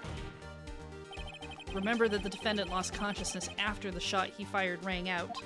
In conclusion, we must agree that the second shot was fired by someone else. Mr. Wright, but who could that someone else be? The murderer? Duh! I knew I should have stepped in before your wild fantasies got out of hand. Mr. Wright, look once more at the DL6 incident case file. Look closely. Try the case summary page. That's on page 1. Look what is written there. Not a single clue was found on the scene. If the pistol had indeed been fired 2 times, then the other bullet would have been discovered on the scene. He does have a point. That second bullet has never been found. Why? Because the second bullet does not exist. The bullet that claimed Gregory Edgeworth's life was the one fired by his own son. That is the truth of this matter. The whole truth. It was undoubtedly something else that made that bullet hole in the door.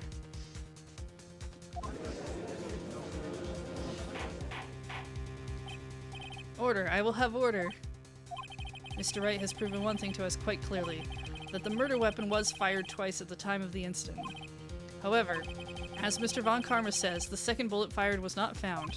It is highly unlikely that the police merely overlooked the second bullet. Yeah, sure, why not? The police definitely do their jobs perfectly all the time. The last 3 cases have definitely proven that. So all we have is the single bullet fired. I'm afraid I have to discount the defense's claim. I praise the judge for his wisdom in this matter. Gah, how did this happen? I don't believe that the second bullet didn't exist. Was I wrong? Have I been wrong about this whole incident? What are you doing, Nick? Why aren't you raising an objection? I'm sorry, Maya. What? It looks like I was wrong. Nick, if the second bullet wasn't there, then all my conjectures are for nothing. But you said you'd do it, Nick. You said you'd get Edgeworth declared innocent. I'm sorry. It's just, when I saw the photograph, I thought the 2 shots had been fired. I was so certain of it. I thought I'd won. I thought there was another person, someone else who fired the killing shot. But now, I was wrong to think it could be that simple. This case has stood unsolved for 15 years. Nick. Well, it seems that we have finally cleared up this incident. Only 1 bullet was found at the scene of the crime. That shot was fired by Miles Edgeworth. Precisely. I would like to ask one thing of Miles Edgeworth before passing my verdict. Have you been paying attention to the trial so far? Yes, Your Honor. Do you have any objections? No. No, I do not. So you killed your father, though that was not your intention. Yes, I did. Oh no. He's accepted the guilt. Very well. The statute of limitations on the murder of Gregory Edgeworth runs out today. Therefore, I must pronounce a verdict on the defendant today, right here. Right now. Indeed.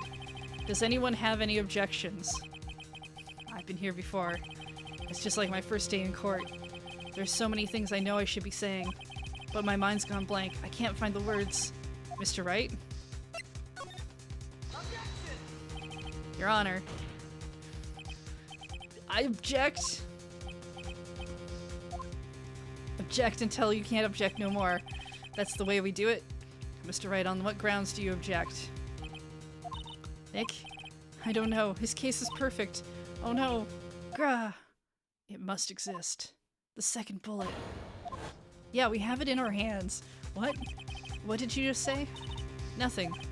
The second bullet must exist. But where? Someone took it. What? Someone taking evidence from the crime?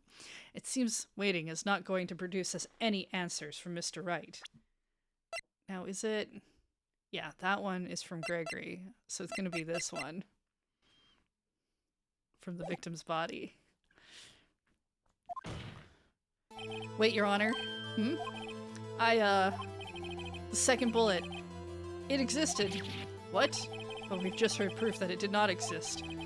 I realize that, Your Honor. I'm really grasping here. It's just someone took it from the scene of the crime. That's what happened. But who? The murderer? The murderer? Then tell us, just who is this murderer? I'm still thinking about that one.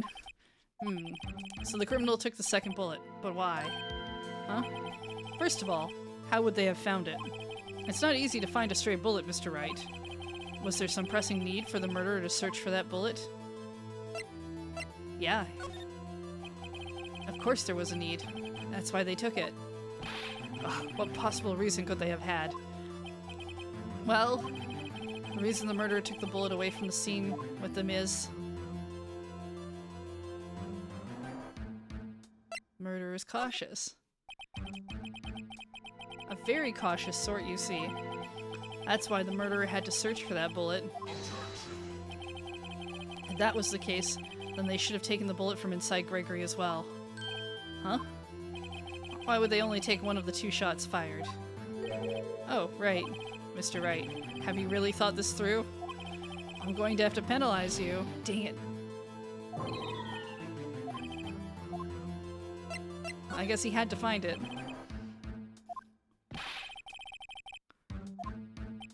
Well, the reason the murderer took the bullet with them is... the bullet would be proof. It was a special bullet, so they took it with them. Oh no, is this wrong too? I should have taken the... Oh, great. It's the same lining. Yep.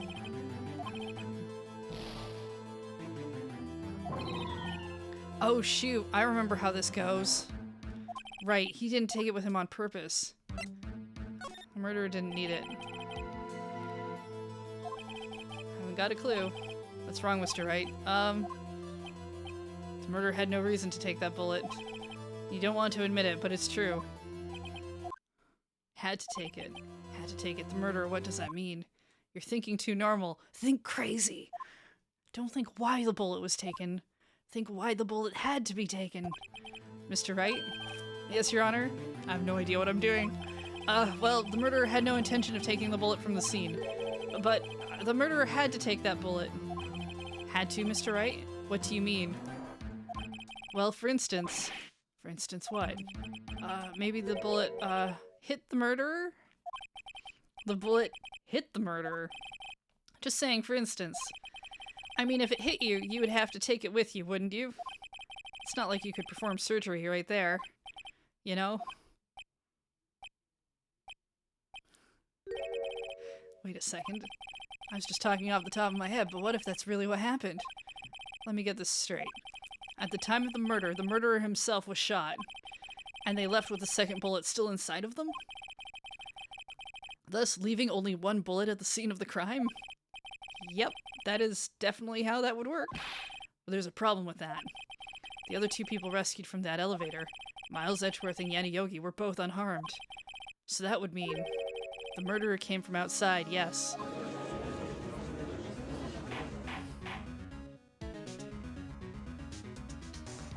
The two men fight inside the elevator. Trying to stop them, the boy picks up the pistol at his feet and throws it.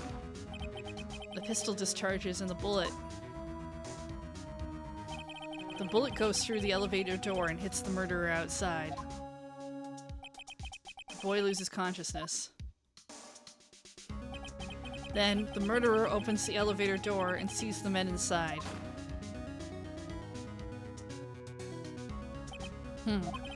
Mr. Wright, you are truly the most unpredictable defense attorney I've ever known. I can tell you're grasping, yet I cannot deny the possibility of what you say. What are you saying? Deny it. Deny it! No one involved with the incident was wounded. There was no murderer. No one was wounded at the time of the incident. He's right. I can't think of anyone. Hey, Nick.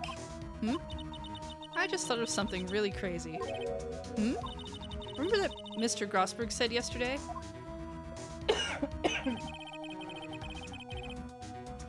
Gregory Edgeworth dealt a blow to his perfect trial record. Must have been quite a shock, because he went on vacation for several months. Unusual event for the man. The first and last vacation he's ever taken.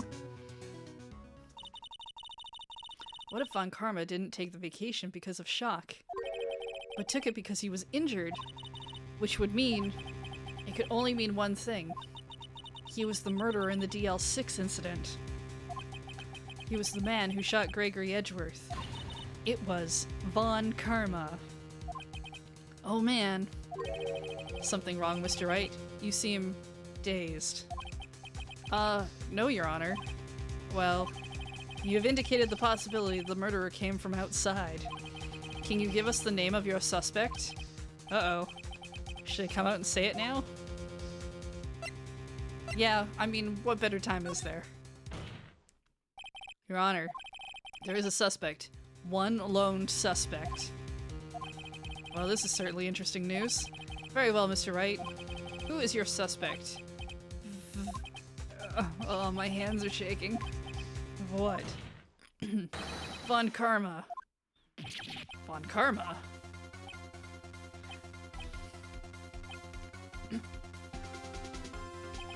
You mean the Von Karma? The prosecutor? The one standing right over there? I want to point out, too, this entire time, he's been wagging his left hand at us since day one. He's the only person that the game purposely shows is left-handed. And we know that the person who shot did the shooting in the boat did it with the left hand. And the shooter that they just showed coming into the elevator, also is using a left hand. So just, you know, you've just been waving that in front of us the entire time. Blah. You don't object? I see no need. Why honor this ridiculous outburst with my objection? Because you took a vacation for several months, starting the day after the incident. Yet you pride yourself on a perfect record. Why would you take such a long vacation without any reason? So you're claiming that I took a vacation to heal my injury from that incident? Fascinating. Prove it. I would have needed surgery, no? Where did I go under the knife at, Mr. Wright? Bring the doctor that operated on me. Have him testify. Nick, let's find out who this doctor is. That's no use. Edgeworth? I know Von Karma, perhaps too well. He's perfect. He wouldn't leave clues. That doctor's dead. He probably didn't undergo surgery. That would leave a doctor as a witness. Nobody's that perfect. Right, it means the bullet's still in him. We still have the metal detector. I forgot about this. Did Von Karma pull the bullet out himself? That's insane. No, he couldn't have. You can't just pull bullets out of yourself. Wait. What does that mean? That bullet has to be somewhere, but where? Well, Mr. Wright, can you produce evidence to prove that I was shot? Alright, Von Karma, prove it. And I'll even use evidence. I know how you like that so much. What? The evidence that proves Von Karma was shot is... Von Karma is perfect. He wouldn't risk surgery leaving an evidence trail. So then I ask, where is that bullet now? I think it unlikely that Von Karma performed surgery on himself. You don't mean... I do. There is the possibility that the bullet is still inside Von Karma. Is that even possible for all these years?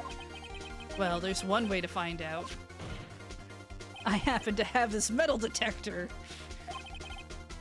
Well, Von Karma, I'm going to run this over you and see what we find. I refuse. You refuse? But refusing this means you acknowledge the bullet is still inside you?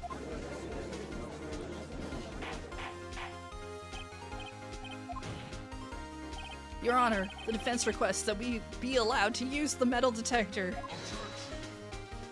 Judge, I call for a suspension of this trial. This is an invasion of privacy. The statute of limitations runs out on this case today. It was you who said we had to end it right here, right now. Enough! I permit the use of the metal detector. Mr. Von Karma, you will submit yourself to testing. Nick, what does this mean? I don't know, but we have to give it a shot.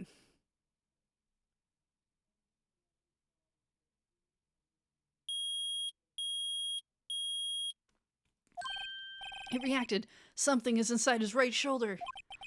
The bullet! Mr. Von Karma. You. It was you! I was afraid this would happen, and so I remained silent.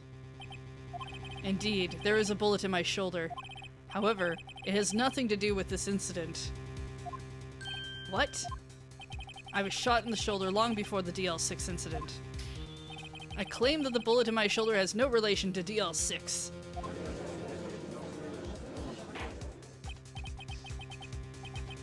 But Mr. Von Karma, can you prove that? Prove?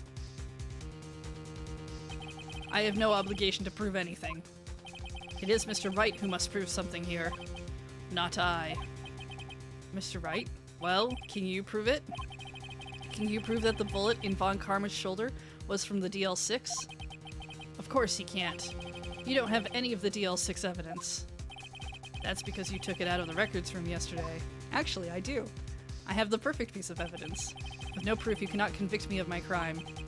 So sorry, Mr. Wright. No, I'm the one who's sorry, Mr. Von Karma. What? You were close, one day away from freedom. But you see, I have proof. What? Who would have thought you would dig your own grave trying to convict Edgeworth? I can link that bullet in your shoulder to the DL6 incident. And here's my final proof. That's a bullet? Where did you get that? This is the bullet used in the DL6 incident. This was taken from the heart of the victim, Mr. Gregory Edgeworth. The bullet is preserved quite nicely with all the ballistic markings intact. Ballistic markings?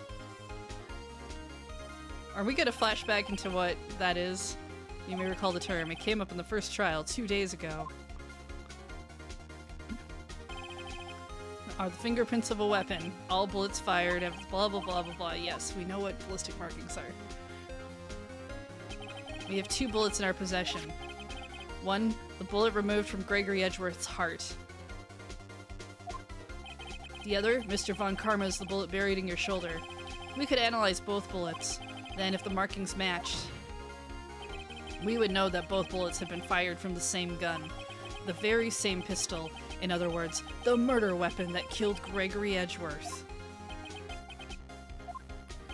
Mr. Von Karma, you will let us remove that bullet from your shoulder. Then we'll compare the ballistic markings to those on this bullet. Yeah, I'm sure a bullet stuck in someone's shoulder for 15 years hasn't degraded at all. And solve this case once and for all. Well, Mr. Von Karma?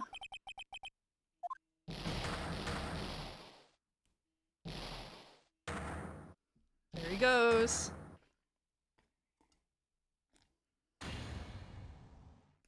That scream. I've heard that scream before. Wait, I know.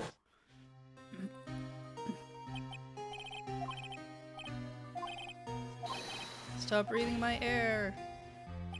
Throws gun, get away. Get away from my father. Bang. Ugh.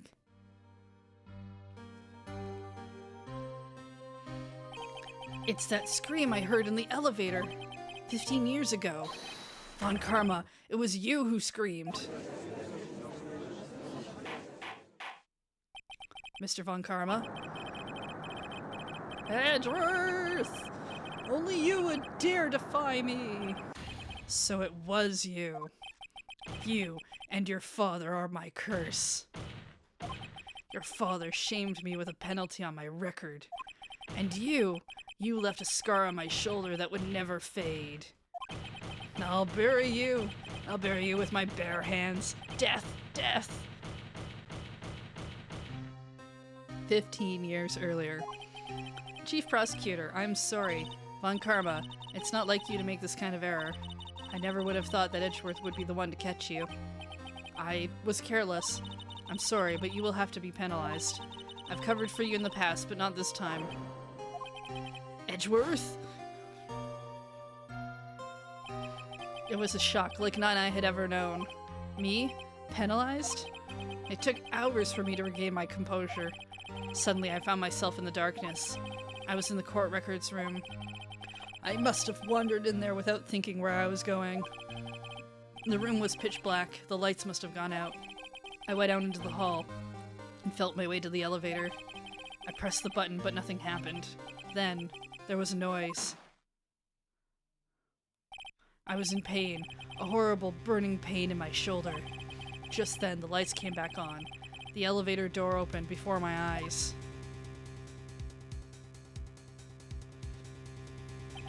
I saw 3 people inside, all lying unconscious from oxygen deprivation. Much to my surprise, a pistol lay at my feet. I knew then it was destiny.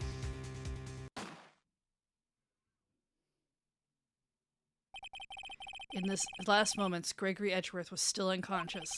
He died, never knowing who had shot him. Later, he spoke through a medium, blaming Mr. Yogi. He was fooled. It was the perfect crime.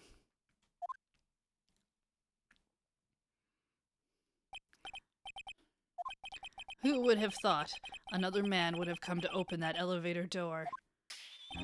Judge. What are you doing? Do your job. Bring an end to this miserable charade. Now, end it. Very well.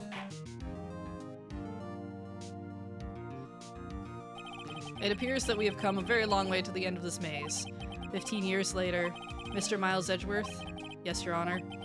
You were innocent. You are innocent. As you said, it was all a nightmare. Yes, Your Honor. This court finds the defendant, Mr. Miles Edgeworth.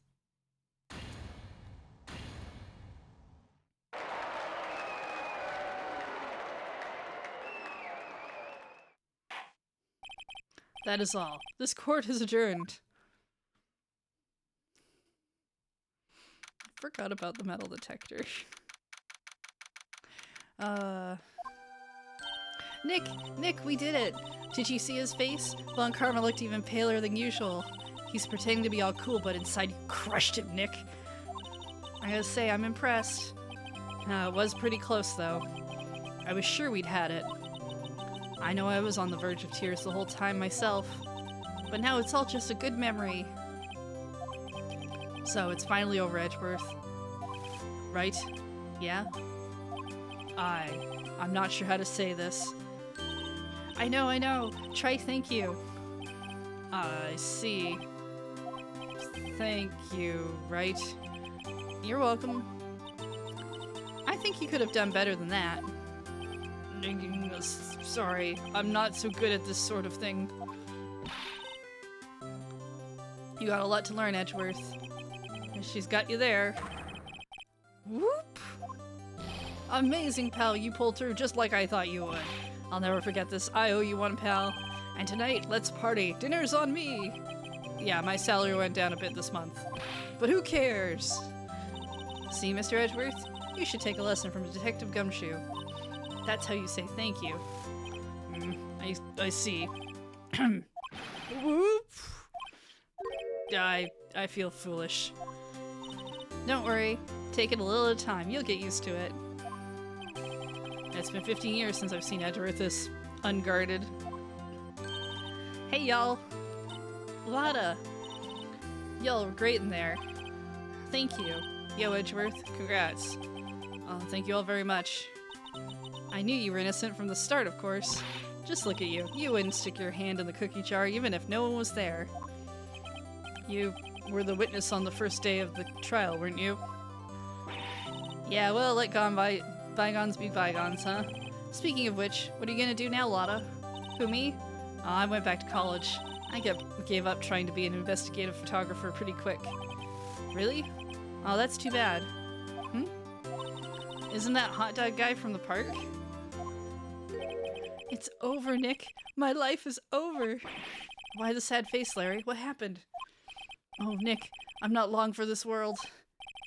You don't look sick. It's Kianse. She's gonna live in Paris. Paris, Nick. She's leaving me behind. Should have seen that coming. Yo, Edgy. There you are.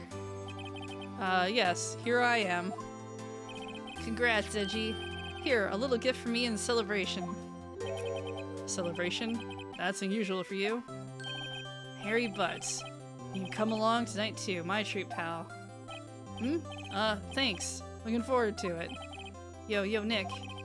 That's the suit that questioned me. When he says treat, that's not police talk for prison food, right? Right? I think you'll be fine, Larry. Right.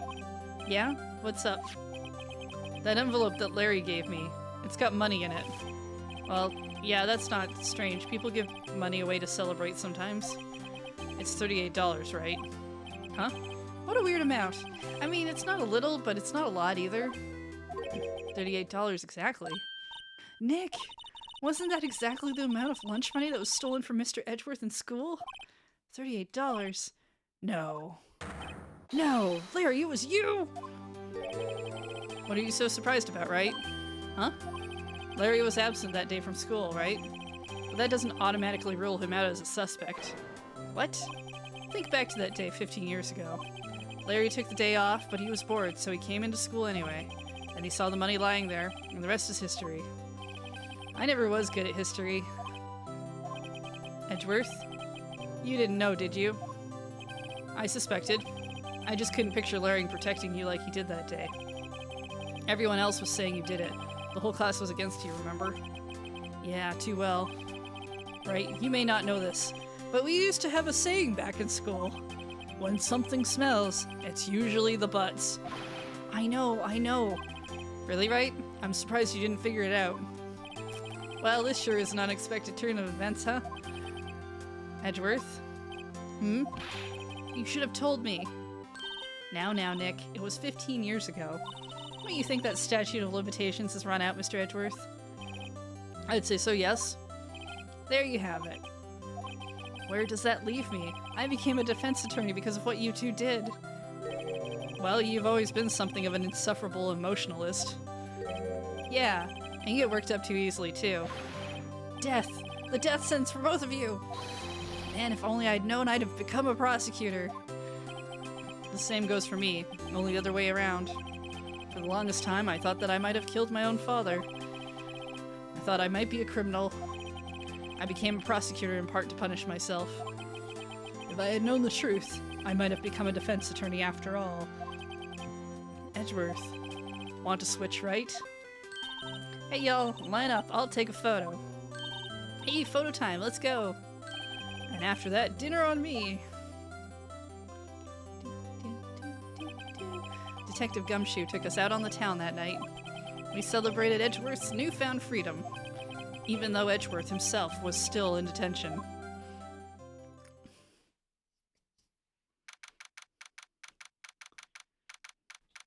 And then 5 a.m. Whoa. Went a little overboard yesterday. My head hurts. Huh? Still only 5. Maybe I should go back to sleep. Hmm? What's this? A letter? Good morning, Nick. You were really impressive yesterday. Seeing you, it made me think about what I'm doing here. I'm a spirit medium, in training of course. I wanted to help Mr. Edgeworth too. I wanted to help you, but I couldn't. I was useless. So I've decided to go back to my training. I'll become a full-fledged spirit medium for starters. I couldn't say it to your face, so I left this letter. Goodbye, Nick. Sad. Wait, what time is it? Ah, the first trains for the mountains have already left. To the station!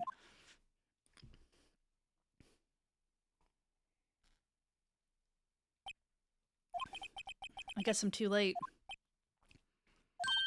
Hey, Nick! Maya! So, you're leaving. Yeah. It's hard being a spirit medium who can't talk to spirits. And I think you'll do fine without me, Nick. Be good, okay?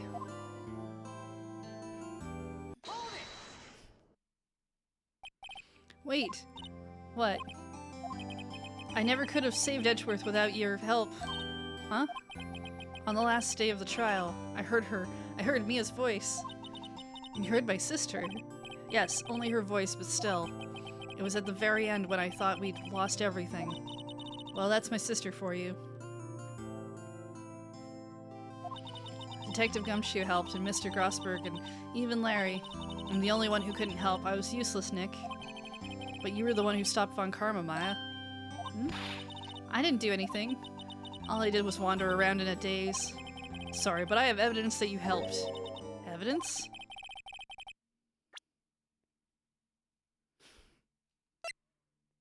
Crap, I can't remember. Was it... The only thing I have that's super relative is her mother.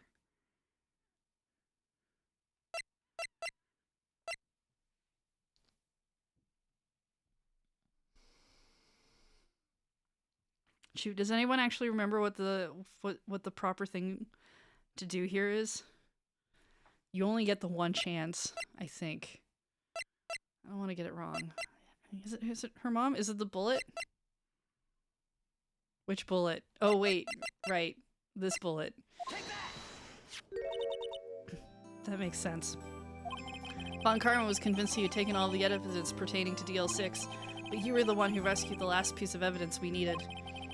This was the bullet that put an end to Von Karma, and you were the one who gave it to me. Nick. Thanks, Maya. Couldn't have done it without you. I'll be back soon. Huh? I'm going to complete my training and come back. Okay, I'll be waiting.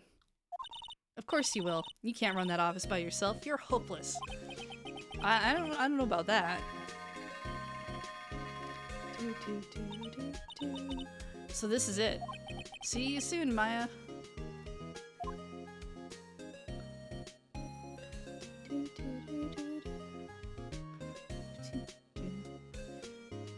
Thanks, Nick.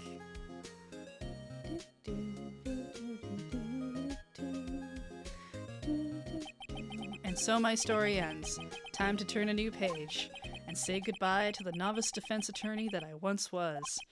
Now a new story begins. With the same old crazy cast of characters? Ha! Don't think you've graduated yet, amateur. Mr. Wright, perhaps you'd like to rethink that claim? Yes, Your Honor. Uh-oh. I've got a bad feeling about this.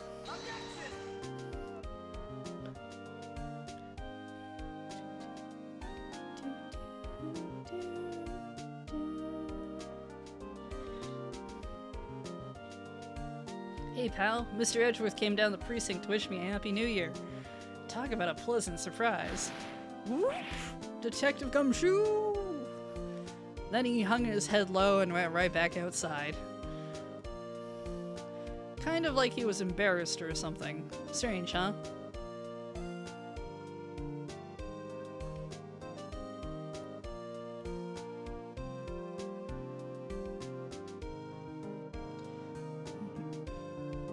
Huh? Nick? Nah, haven't seen him lately. Who, me? I've been working at a cheese shop.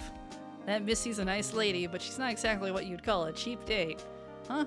Oh, she's in Hawaii right now, yeah.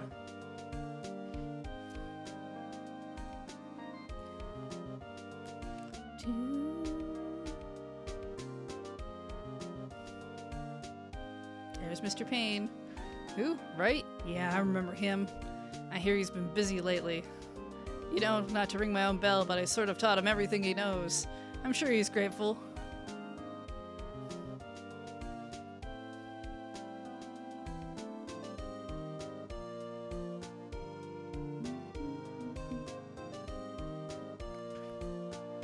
Phoenix Wright. Ah, the defense attorney for whom I wrote that affidavit for, yes. Oh, you should know I've taken over management of the Gatewater Hotel recently. Should you be in the area, please stop by. Should change your name from Bellboy then.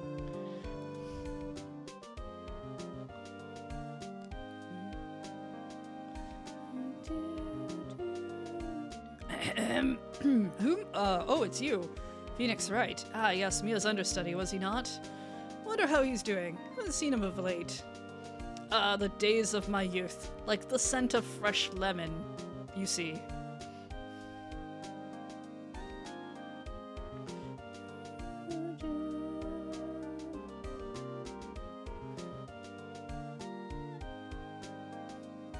Phoenix Wright. Is he an actor? Well, I'm not buying it. You can't be a star with a name like Phoenix. Did you know they're putting Hammer's things on DVDs? And I talk really fast, so it's very hard to read it all.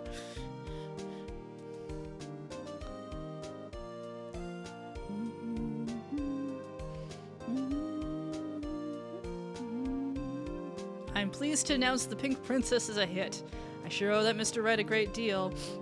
Oh, and I'm keeping my face out of the public eye till the show's over. I wouldn't want to ruin any kid's dreams, you know.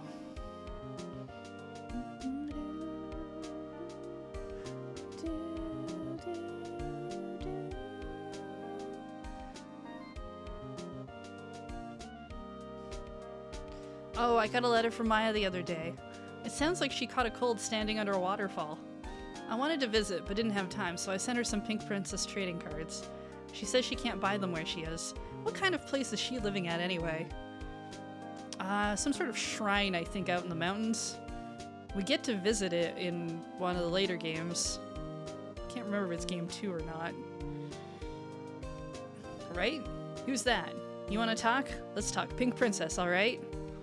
But, you know, I snuck into the studio the other day, and I saw her, the one inside the Pink Princess suit.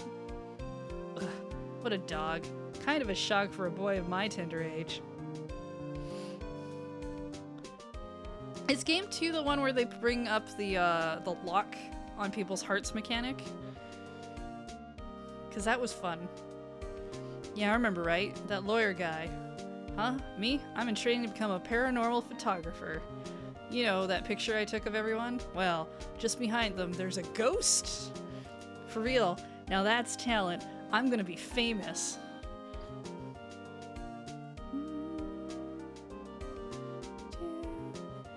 Yeah, I really like the heart locks mechanic. Even if it does get frustrating sometimes. It's kind of... Oh, look, there is a ghost in the picture she took. She's not wrong.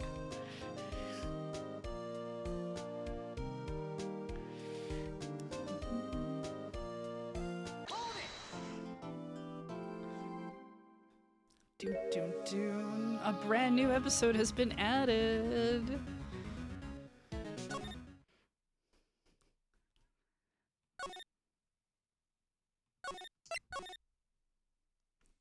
All right. We're not going to be doing episode 5 today. We were just going to finish episode 4. We'll do episode 5 next time we stream. Whenever that might be. Cuz I don't know offhand when. Again, the plan is that we're going to finish up everything that's in this game. Episode 4, Case 4, is the ending of the original game because this game came out on the Game Boy Advance. Episode 5 was added to the DS and had touchscreen things added to it, like looking for fingerprints and stuff. So I'm actually interested to see how... I'm guessing they've altered that for the Switch. So we'll get to see what that's about.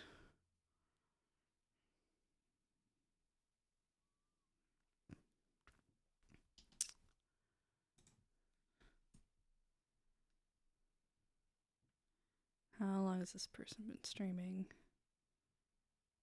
Oh, they still look like they're streaming.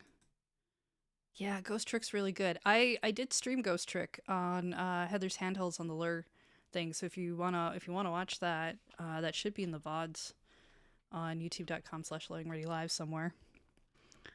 We're gonna go raid someone I don't normally raid, but they are online. They've raided me a couple of times before. I think that'd just be a nice thing to do. They're playing Elden Ring. Their name is Murph. I think that's how that's pronounced. We'll go say hi to them. And yeah, right. I was saying we're gonna finish episode 5, and then we're gonna take a break with a shorter, cute game before starting on game 2 for Ace Attorney. And we're gonna do that again between game 2 and 3. All right, I'm gonna go. I hope you all have a fun time. Let's go say hi to this maidenless person. Is that how? I really don't know enough about Elden Ring to try to make a joke. Let's just go. Bye, everybody.